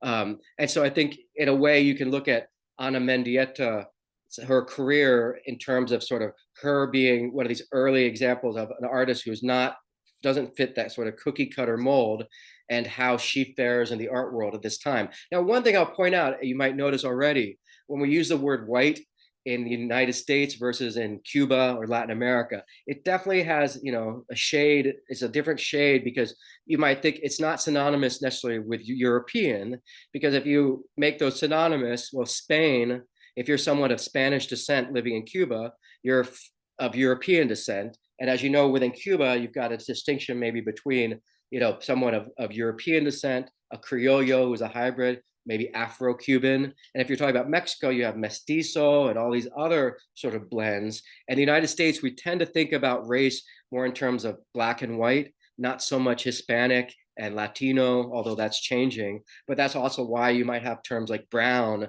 which I think goes back to the Chicano movement, and the sort of effort to claim a sense of belonging and identity within this sort of very binary black and white sense of identity in the United States, by Latinos in the Southwest. And of course, Latinx and other things like that address sort of issues of gender within the language of Spanish. But it's important to sort of understand that, in a way, Ana Mendieta, you could say from a Cuban perspective, she's very much sort of European and white, especially from an Afro-Cuban perspective. But when you come to the United States, it's almost like you could see there's an Anglo-European versus sort of Southern European.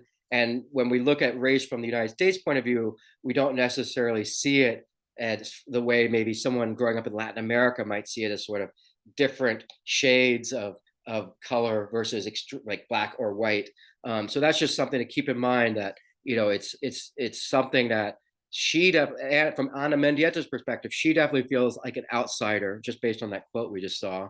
And probably that comes from several years of being in New York and perhaps feeling somehow either excluded, or just maybe that the mainstream feminism, second wave feminism, was more white and middle class. I think we'd all agree today that a lot of that has been addressed, or is being addressed better than it was maybe in the 1960s or 70s, when there are a lot of other social changes as well, including the Chicano movement, of course, from the 1970s. So it's interesting to me that to see her kind of refute, or not refute, but sort of reject this whiteness. And who knows, maybe I need to see the quote in context, because, for instance, I think a lot of Hispanics in the United States on the census check the box that's like Caucasian. And, I think as someone of maybe mixed European descent, I wouldn't feel at all comfortable or adequate or right in my own way calling Ana Mendieta white, because I think it's up for her to decide in this case.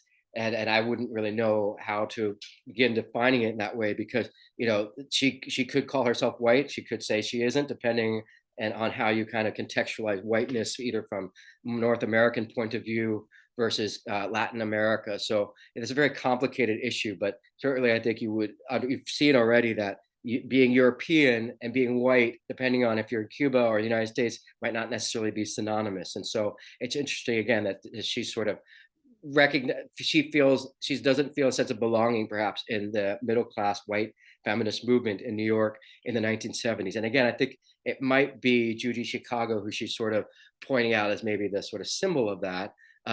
Notably, Ana Mendieta wasn't included in another version of the dinner table, I think, or maybe she was included in a later version, but I know that Judy Chicago has gotten some criticism for excluding someone like Ana Mendieta from this. So I think you could look at Ana Mendieta as a symbol of kind of the non-white kind of person of color, and how she, in this case, feels excluded from the sort of feminist movement of the 1970s.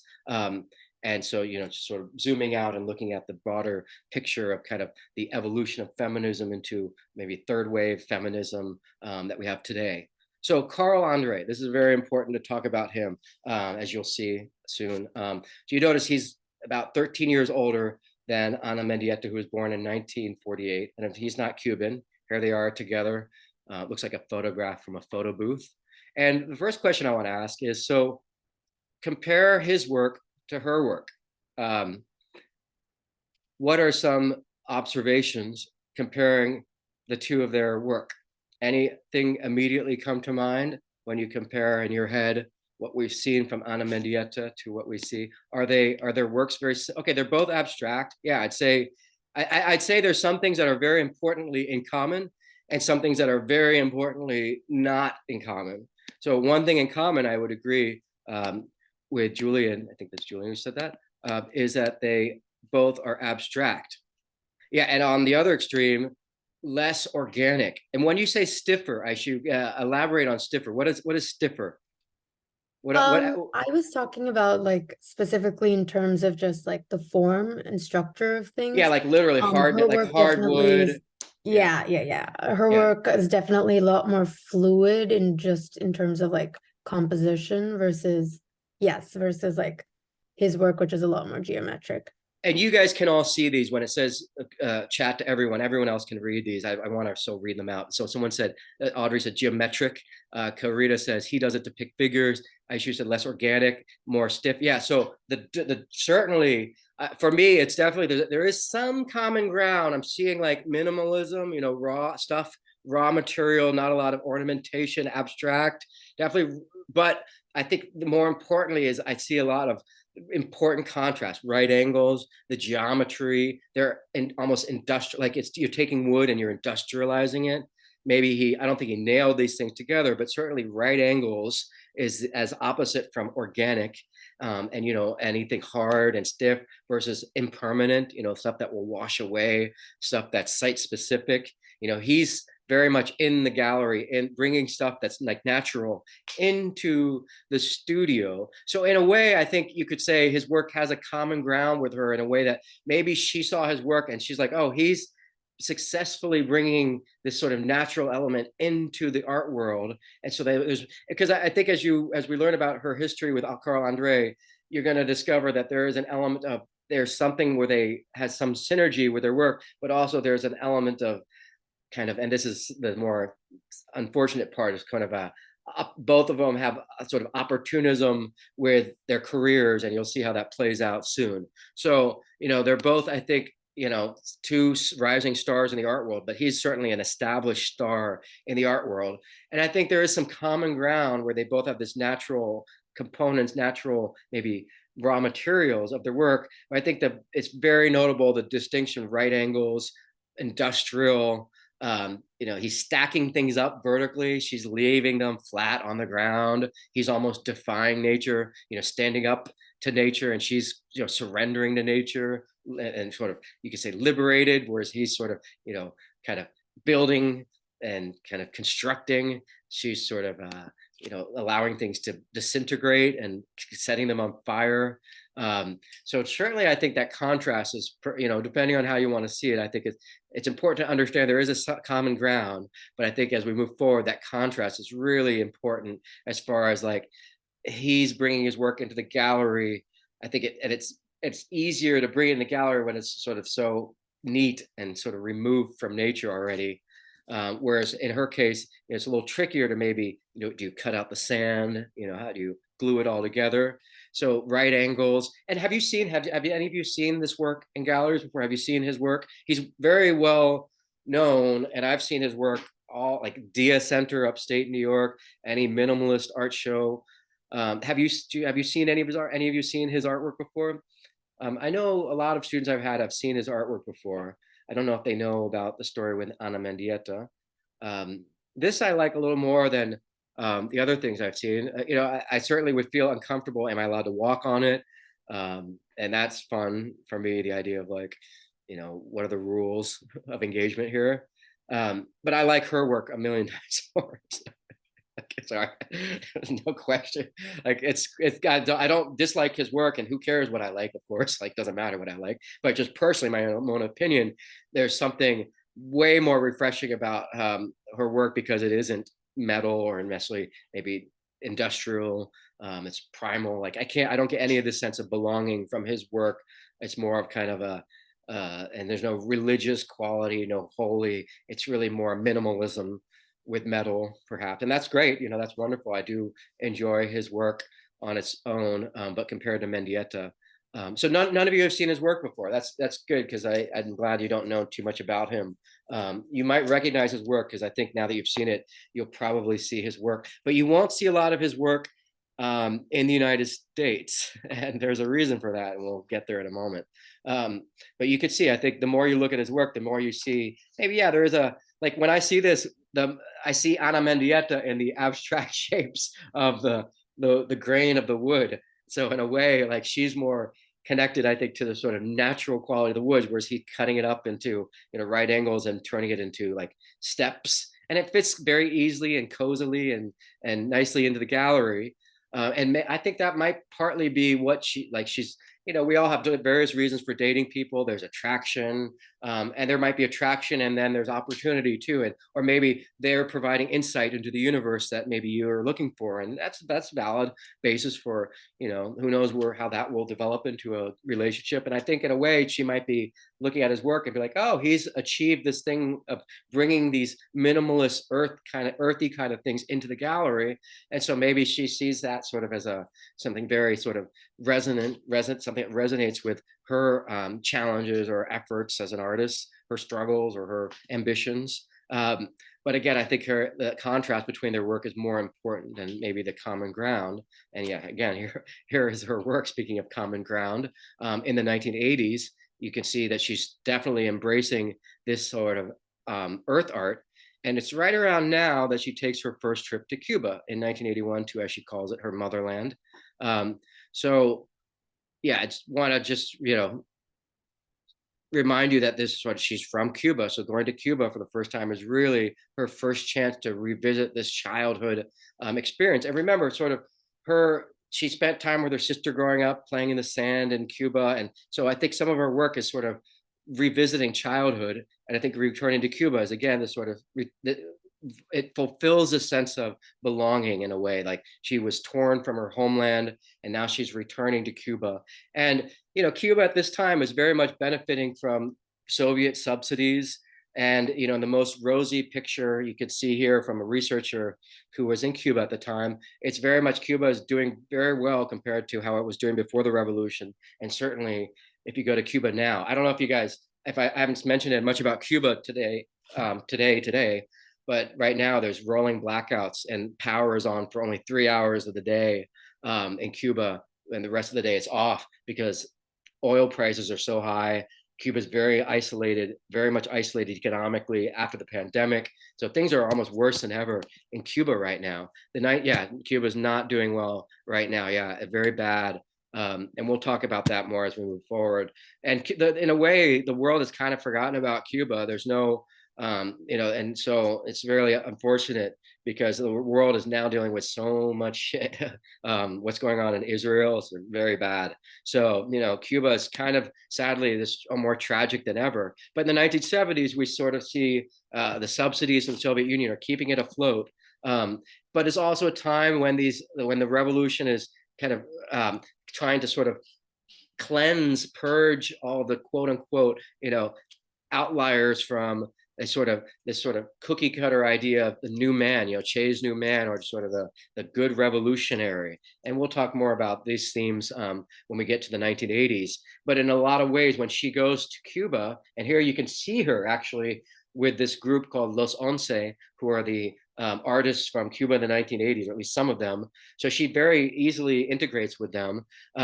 She goes to Cuba at a time when Cuba is just kind of coming out of the 1970s, which is a period of kind of fear and kind of persecution.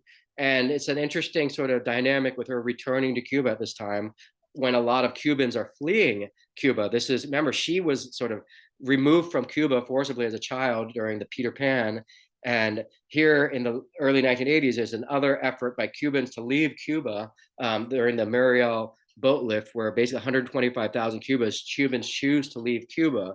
And at the same time, you've also got the Peruvian embassy overrun. So Ana Mendieta is almost going against the grain here. She's coming to Cuba when a lot of Cubans are leaving. And they're leaving for all kinds of reasons, whether economic, but also because people just maybe would rather take the risk of being ground up and spit out by capitalism versus being ground up and spit out by communism. It's sort of lesser of two evils kind of situation, I think.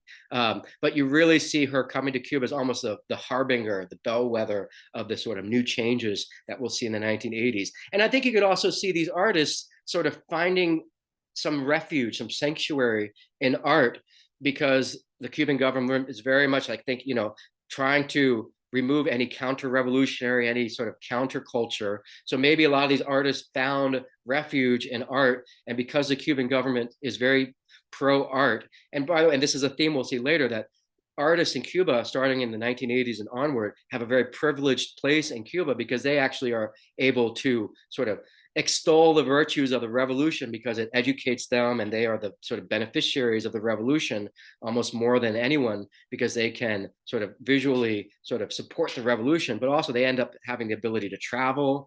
And a lot of Cubans today have left Cuba, or they travel outside of Cuba because that's a great way for the revolution to promote its benefits to the people. So in a way, there's sort of this artistic apartheid, you could say. But I think for now, it's important just to note that these artists are part of this first generation to really benefit from the revolution in a lot of ways. But also, I think they find this sort of, they're finding their way in a context of sort of totalitarianism, and yet it's very different than sort of the Soviet kind of, it's not as perhaps oppressive as you might expect, but maybe it is more oppressive than maybe you would like. But I think that's sort of something that happens really vehemently in this, or very more extreme in the 70s than in the 80s, when the government opens up a little more. And that again is when Ana Mendieta takes her first trip to Cuba in 1981.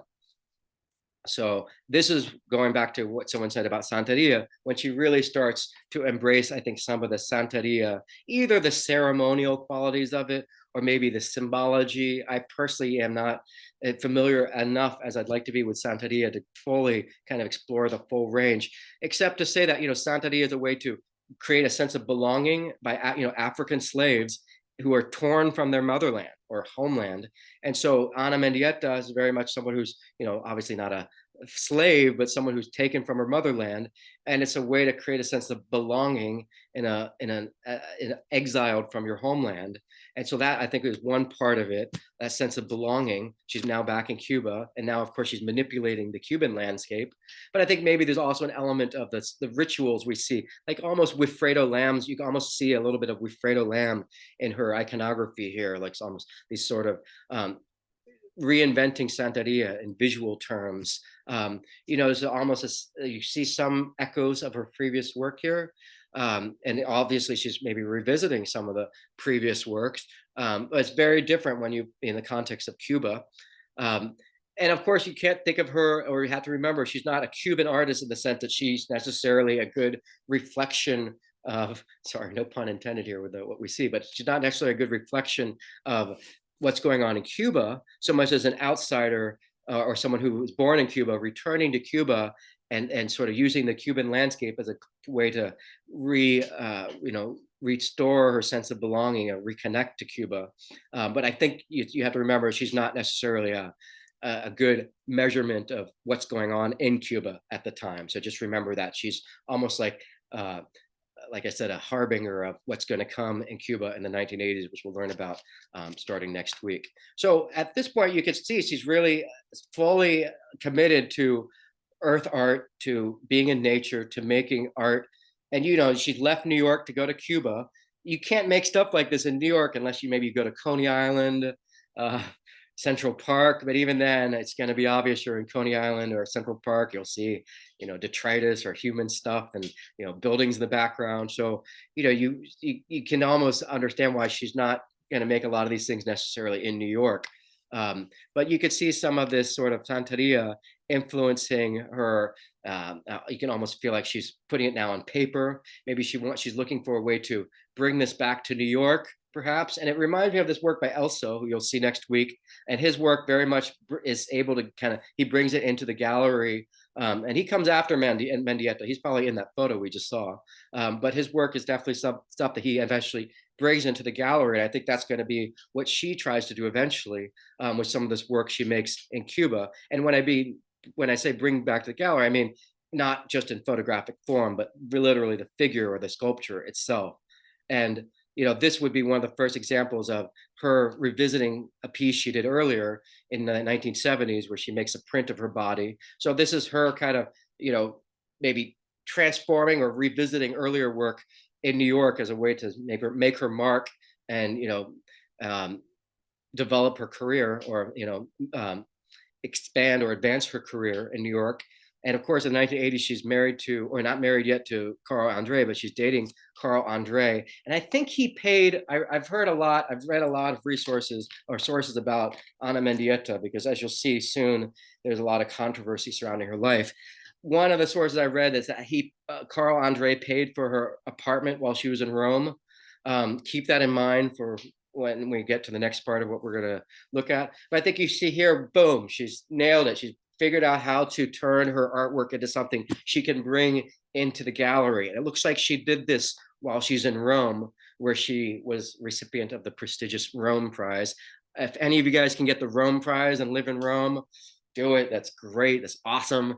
And it looks like she's really kind of taken that Cuban experience and learned how to, whatever she did in Cuba, she figured out how to kind of the formula for making it an object she can bring into the gallery. So really her career now, I think there's no question, she is going places. She has figured out how to transform what she's doing with her body into forms that have a lot of this Cuban element. I really think that Cuban ingredient is a key component. Oh, by the way, you might have noticed she's playing Cuban music in the background when she revisits this performance in the 1980s. So while she's doing this blood kind of performance with her body, now there's Cuban music playing. So that ingredient is now part of her artwork, but especially something about that experience has given her either the permission and self-confidence to finally, and it could be this guy also, maybe his work could have done it, him bringing some of this Santeria informed or kind of Cuban informed artwork into the gallery, the natural elements into the gallery. Well, it looks like that's what she's really doing here. And here you can see her. And they're really wonderful. I think she's the idea of putting them on a log or a piece of wood on the, what is that, the xylem on the exterior of the wood, and presenting it on that is so wonderful. I love that. Using the tree as a sort of canvas. And even these, I love them. The body is still lying down, and it totally works. I mean, I love the contrast between the right angles on the floor and their bodies. So, I love that they're not hanging on the walls. I love that it's still made out of sand. So it's really, a remarkable sort of, what would you call it? Sort of relocation, displacement from nature into the gallery. The void. She's not necessarily using the surrendering body. She's really embracing this sort of Santeria elements. It seems like almost like a visual iconography. And this would be a photograph of some of those works. So she's probably also including photography of her work. It might be harder to. What would you do? Would you try to carve this out and then bring this to the gallery? Well, maybe more likely you would make this in the studio, maybe using glue and sand, and figure out a shape that's able to be transformed, because she's not necessarily bringing the surrounding sand so much as bringing the actual object. But she's definitely removing it from nature and putting it into the gallery here, and I love it. I think it's wonderful. And she marries Carl Andre, even though she's telling all of her friends and family, I really don't like this girl. So let me kind of now build up to the last part, a very important part of her career. So from what I've read, and I'm citing sources like her sister and her best friends who say, according to them, they say at this point, Ana Mendieta was planning on divorcing Carl Andre after they married. So I've met people who make this decision to maybe the relationship will be better if you get married, or maybe if you're married will be better if you have kids. So kind of doubling down. But it sounds from the sources I've read that her plan was to get divorced from him. But, and this is really where it gets kind of sucky. That's where it sucks, where he had gotten her a gig in Northern Europe, I think at the new museum somewhere. I don't want to know where it is. And I think it was somewhere in Germany, maybe. But basically, she told her sister, I'm not going to divorce him until after this gig plays out, because basically he got her this gig and she couldn't divorce him without maybe losing that opportunity. And hopefully in the back of your heads right now, you're saying, uh-oh, because when you're married, it's really like, there's this, you're legally bound to someone. And we live in an age where you can get divorced without what's called no fault divorce. You don't need to prove any any what do you call it? Cheating, any, forgetting the word right now, but um, any cheating, any cheating on your partner. So you, back then you had to find proof of your partner cheating on you. So now we live in a world where you don't need that. But so it wasn't so easy as just divorcing someone back in the day. And her friends told her, sister told her, you need to just confront Carl and just and and I don't, honestly, when I heard this, I'm like, well, hold on, wait, why does she need to confront him? Just leave him. Like, don't confront, just leave. If you don't want to be with him, in my head, I'm thinking like, forget these other opportunities. Your career is going to be great. Just divorce him. But it sounds just, and again, we don't know from Ana Mendieta necessarily, as you'll see in a moment why, but we know from her sister, they said, confront him or just leave. And it sounds like Ana Mendieta said to her sister, hold on, I've got these big opportunities coming with this gig in Europe. So I'm going to wait until April to divorce him. And so they were living together down on Mercer Street in Manhattan, where he had an apartment. And it sounds like she decided to stay with him for those reasons. Now, as someone who's been in a relationship where I'm living with someone, like, you definitely, it's very easy for you to say stuff that you don't want to say, especially if you're talking to a bunch of other friends about it. If you're talking to your friends about divorce or other things, it's very easy to let slip things with your partner that you might not want to tell them, especially if you're in a situation where you're planning on leaving them and maybe you say that. That might cause some problems if you're alone with them in an apartment, especially because, according to her sister, Ana Mendieta's sister, Ana Mendieta's plan was to expose, and I'm quoting her, to expose Carl Andre, who was cheating on her and is very different than the person he led everyone to believe he was. So according to a lot of his friends, he was very nice, a sweet guy, couldn't hurt a fly. But the reality, according to Ana Mendieta, and probably, I think, in my opinion, the reality of reality, was he was very abusive and controlling and all these things. And I think probably what happened is, after having this plan to divorce him, but to wait until later on to divorce, I think it's very likely she might have said something to him like, I'm just going to divorce you and expose you to the world, kind of thing, which, just so you guys know, in the future, if you're ever in a relationship, don't ever say that around someone unless you have someone else in the room with you, because what happened, and I don't know if that's what happened, according to Carl Andre,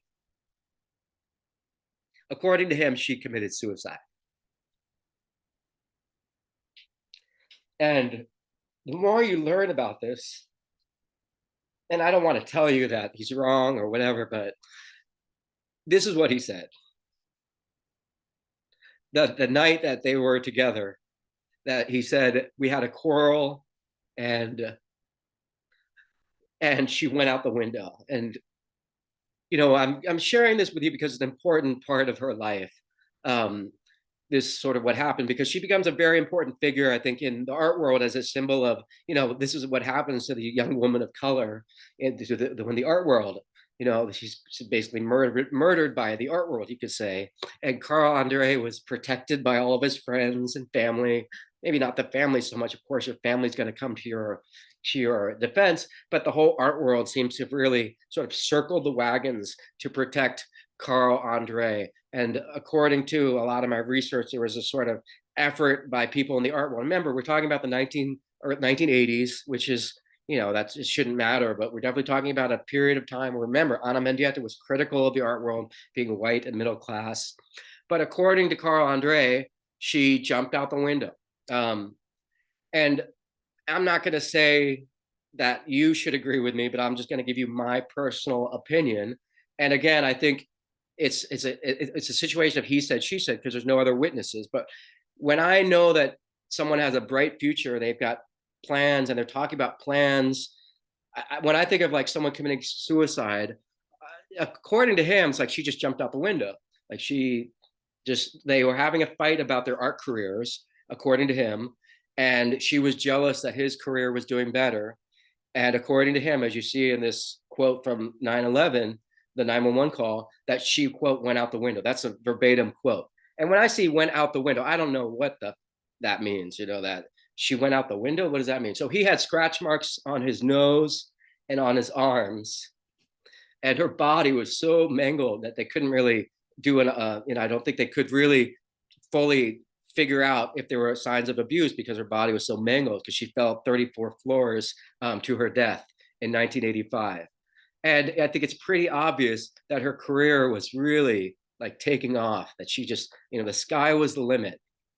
And it's a matter of trying to figure out and I don't think it's essential to know this about her career. And I think certainly the reason why I didn't want to tell you about this, so you can appreciate her artwork apart from this, what happened to her. But at the same time, I personally feel like it does justice to her to sort of talk about this, because I personally, if someone murdered me, I would love it if people reminded that person about it until their last day.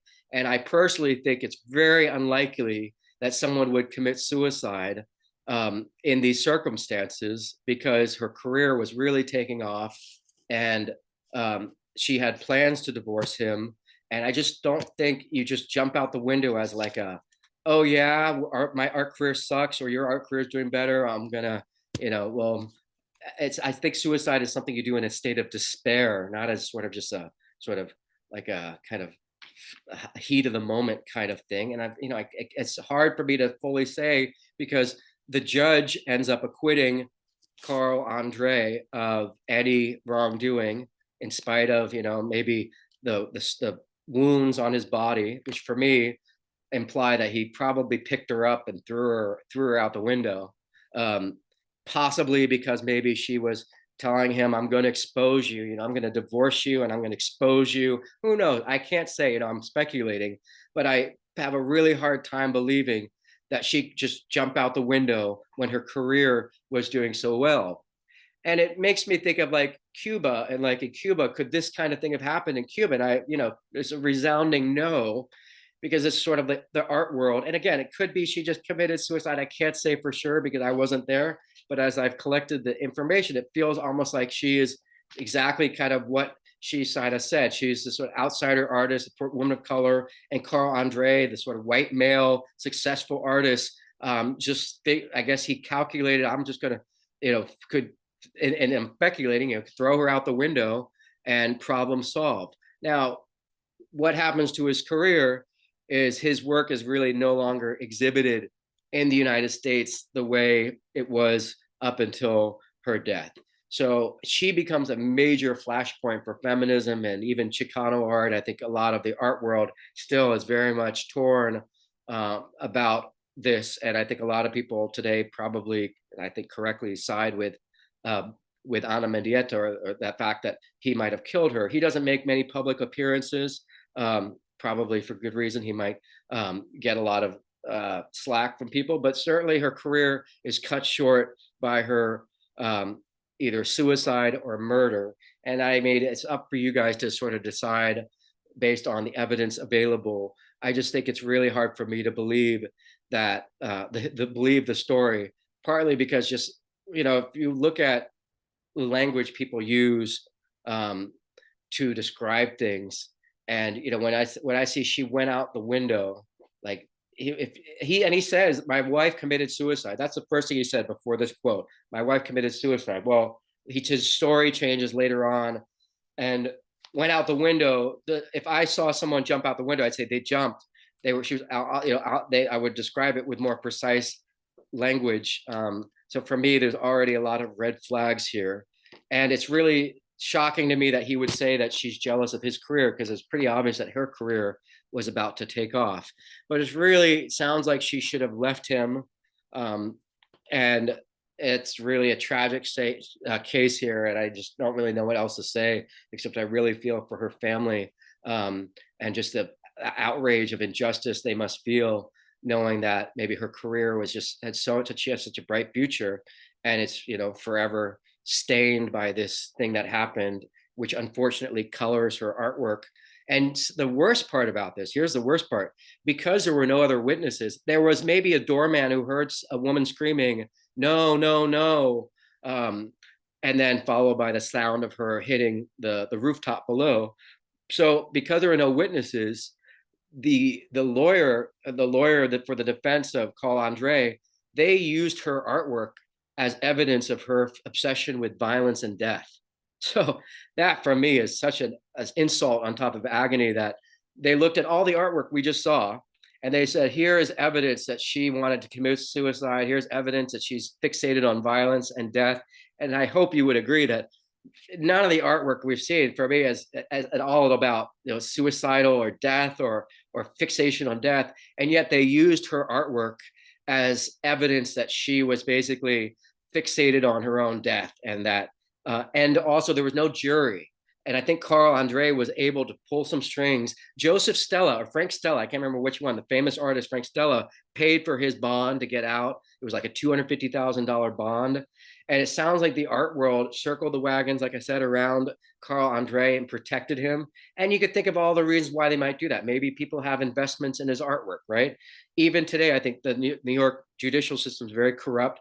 And the idea that he was able to get a judge to rule on the decision maybe means that he didn't feel comfortable having a jury. But I don't know why he had the power to say, you know, I want a judge to rule versus a jury, especially since, of course, she wasn't alive to, you know, come to her own defense or have any, you know, say on the matter. So they sort of deferred to her artwork as the best sort of evidence in defense of Carl Andre. And the judge ruled that there wasn't enough evidence to go beyond a reasonable doubt. And you guys aren't from the United States.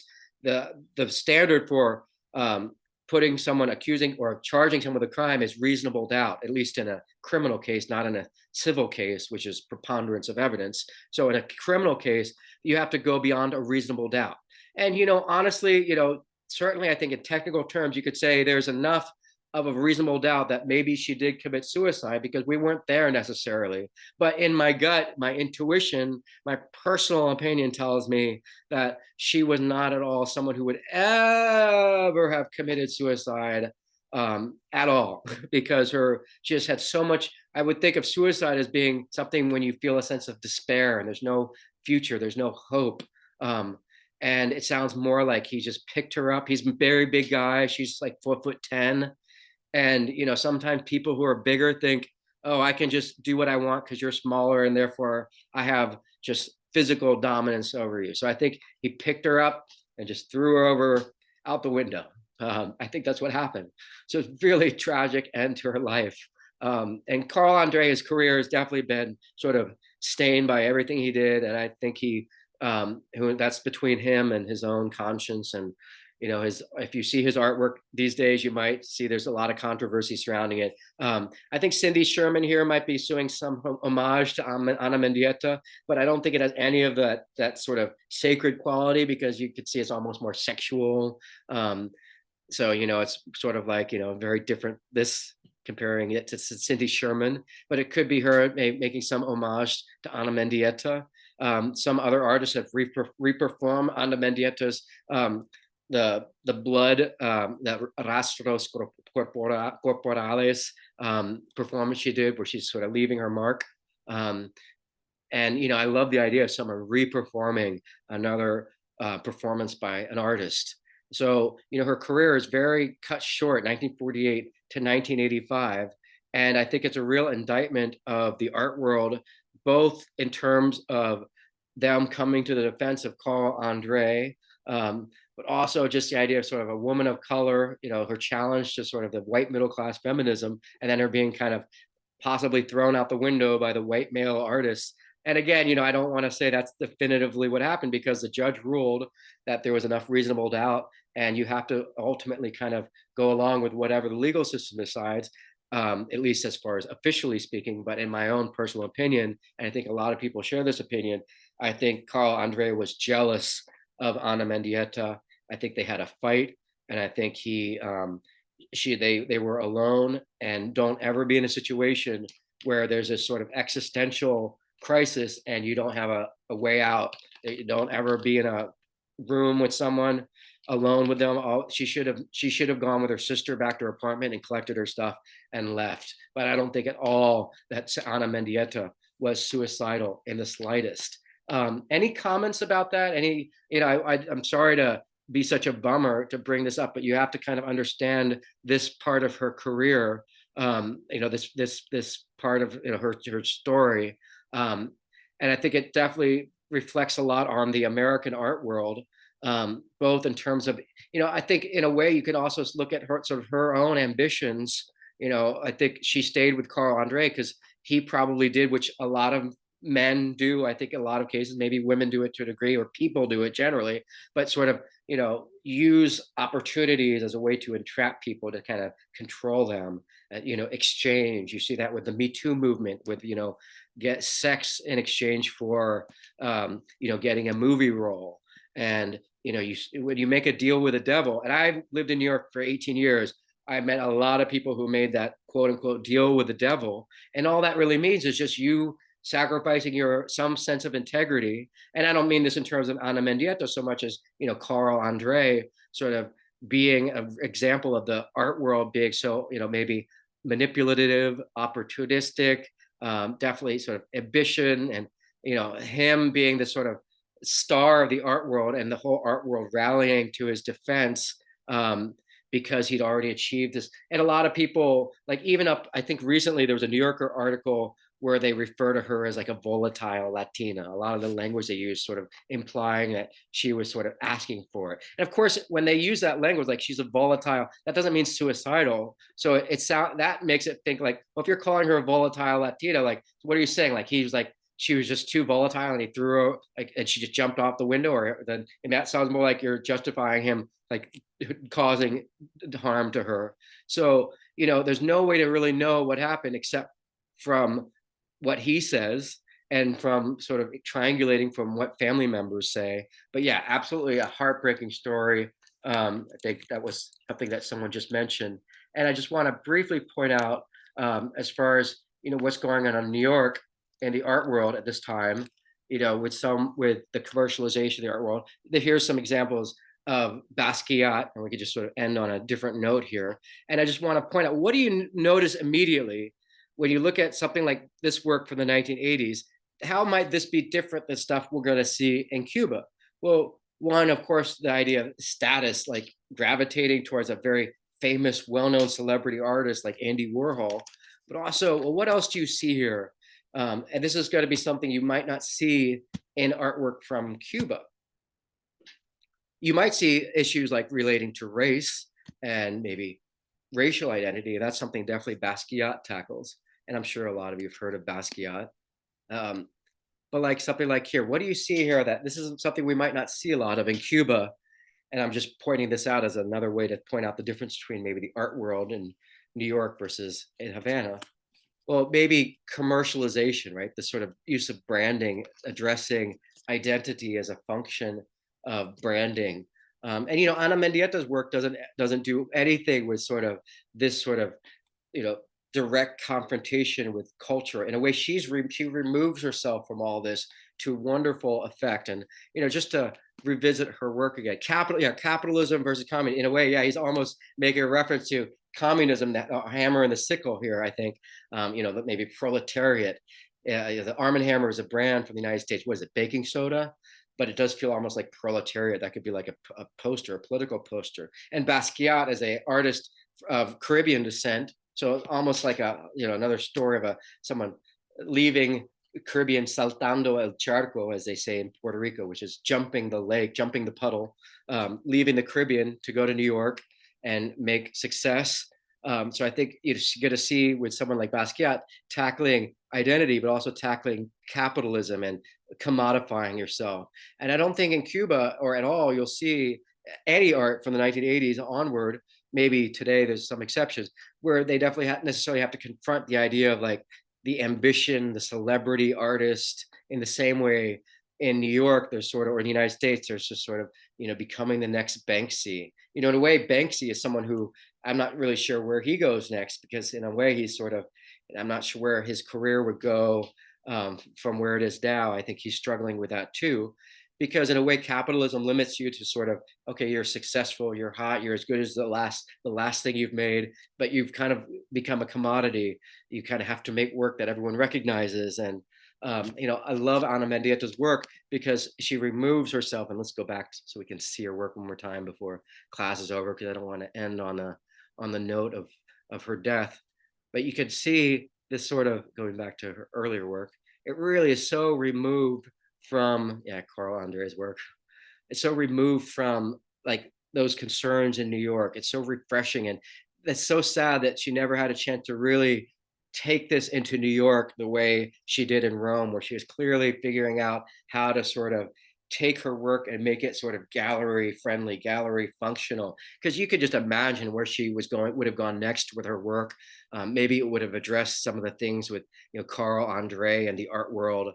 But I felt sounded like she had really amazing opportunities on the horizon. Unfortunately, some of those opportunities came from Carl Andre. So probably what she should have done is divorced him and lost those opportunities. So if you're ever in a situation, and some of you might be, where someone is dangling that opportunity and saying, if you leave me, you won't get this, it's not worth it to have that opportunity, because that person is sort of trapping you. So whatever the opportunity might be, you're still better off not sort of getting sort of tied up with the wrong person, because they're obviously, if they're just using that as bait to keep you sort of with them, that's not the basis for a good relationship. And Ana Mendieta should have left him, but it was hard when, living with someone, you got a place to stay, and maybe was abusive enough where he could have talked about her and ruined her career in the art world.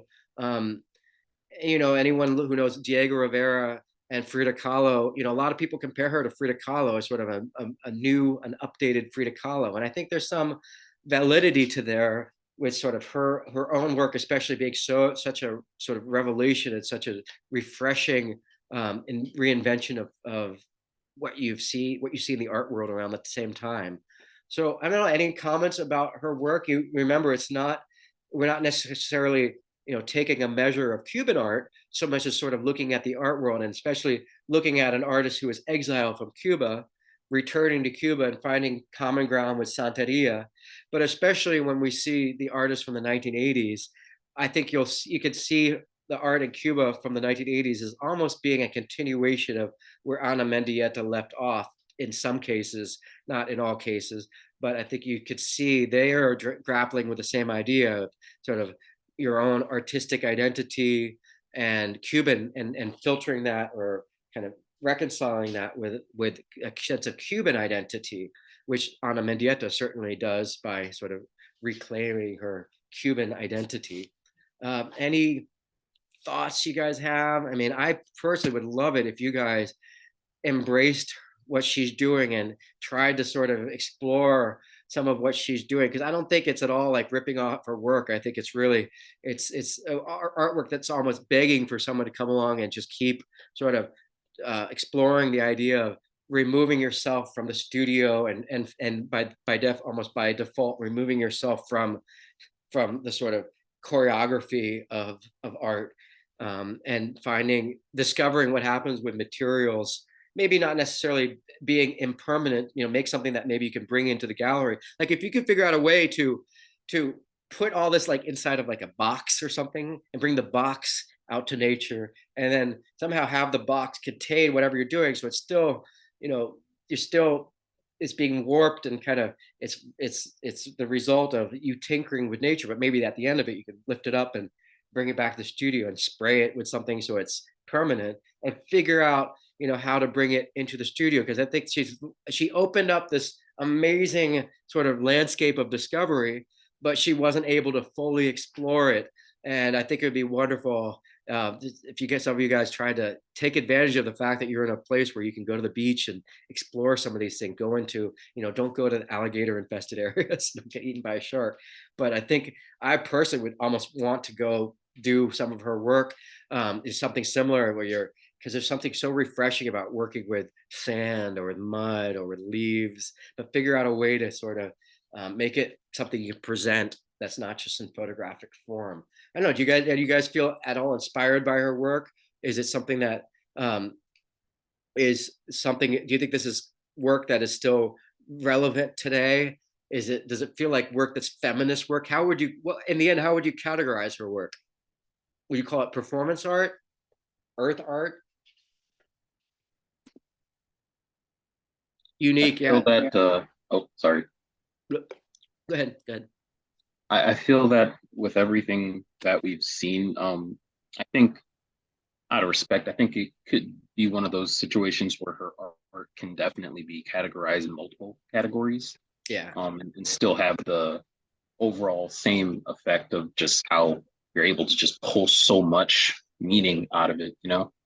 Yeah, what do you think about the idea of, like, of feminism and performing? Do you see this still as, like, is this part of feminism, or is she sort of, do you see her as sort of, has this left kind of feminist performance art? Do you still think it's still within kind of the performance art as kind of what you might think of it typically as sort of, is it just that it's not in the studio anymore kind of thing?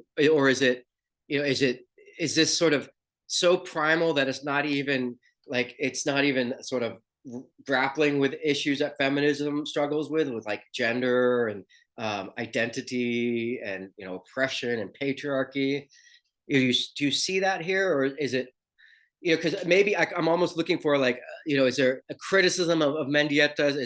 Is it too innocent? Is it misleading to, like, treat the female body as if it's not still subject to kind of all of our, I'm just trying to think of different ways to sort of think about her work, because by leaving the studio, it does almost leave the framework of modern existence, and that's what I love about it. I love what you guys said about surrendering and liberation, because in a way, like, it's almost appealing to us in a very primal way that's just sort of more emotional rather than political or cultural. I'm just thinking out loud. And melange, Aishu says, is a melange of performance art and body art. Yeah, performance for sure. Body art, I haven't found a best. Some people say earth art, landscape art, but I still don't think those are the right terms, because I don't see it necessarily as performance. I don't necessarily see it as earth. I don't see it as just minimalism. Um, Installation, yeah, like site specific work, but something about it, when you leave the studio, you now, and you're just in the ground. It's not, it's not painted. It's like impressions. And yet, even though it's so primal, it's not like this is something people did back in the caveman days or cave person days. It could have been something they did, but it almost resonates like with that time, and yet it isn't. So it's like this almost postmodern in a way. It's this postmodern, like, return to grace. Like, compare this, like, Banksy's playing with cultural symbols and iconography. The equivalent with Banksy would be like, leaving, I could see him leaving impressions, absence, like a silhouette, but he would do it with tape or with paint. Is there any, what about this question? Can you think of any other artist who is similarly working with sort of this, like, nature kind of removed from, because, like, someone like Christo, who's making like the spiral jetty, he's still using, like, almost like recognizable form, maybe industrial materials, but that might be someone getting closer to someone who's sort of using site specific natural stuff. And I'm sure there's plenty of artists who are working with natural things, but the closest I can think of to this is some of the artists we're going to see next week from Cuba, like Elso, who we saw today, some of the sculptures. And I think it might be this sort of almost like religious qualities, Santeria, because I see an element of ceremony to her work. Like, there's a ceremony, like Ophelia floating a body, like a Viking, religious ceremony, or like a Catholic ceremony, a Santeria ceremony.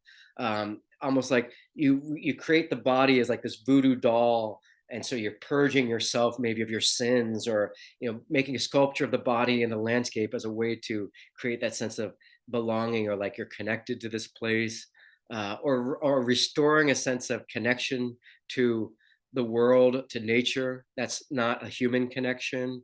It's not eating a granola bar, or you know drumming or something. Trying to think of ways we get closer to nature today.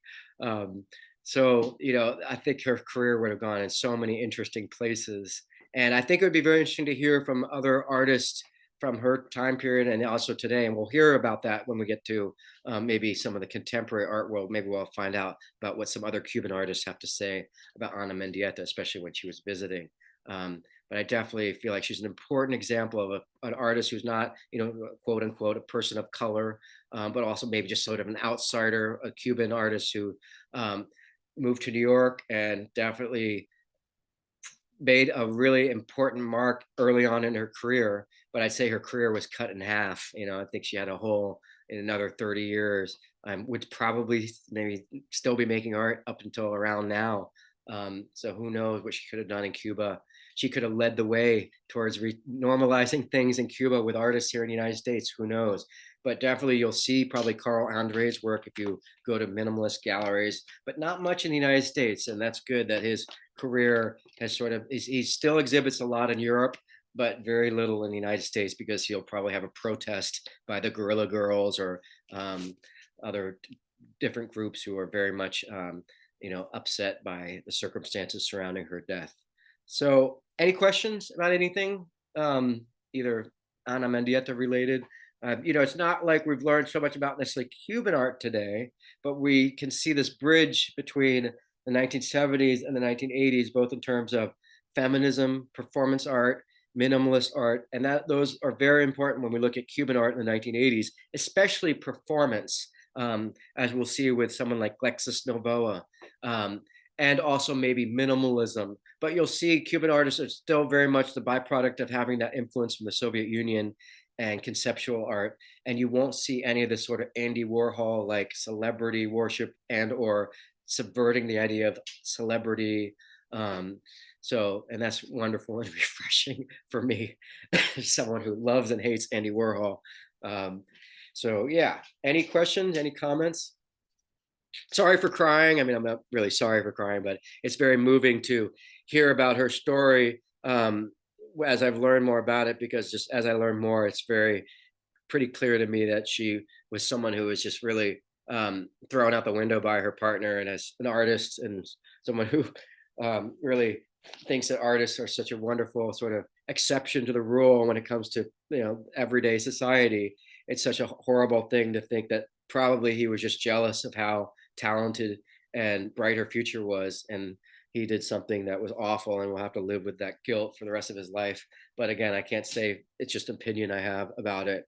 But if you have any thoughts about it, there's a lot of resources you can find online to hear, to consider it, because I don't think you should decide for sure one way or the other, but let the evidence sort of dictate what you think is the final outcome. And it's very hard to say, because it's a he said, she said case.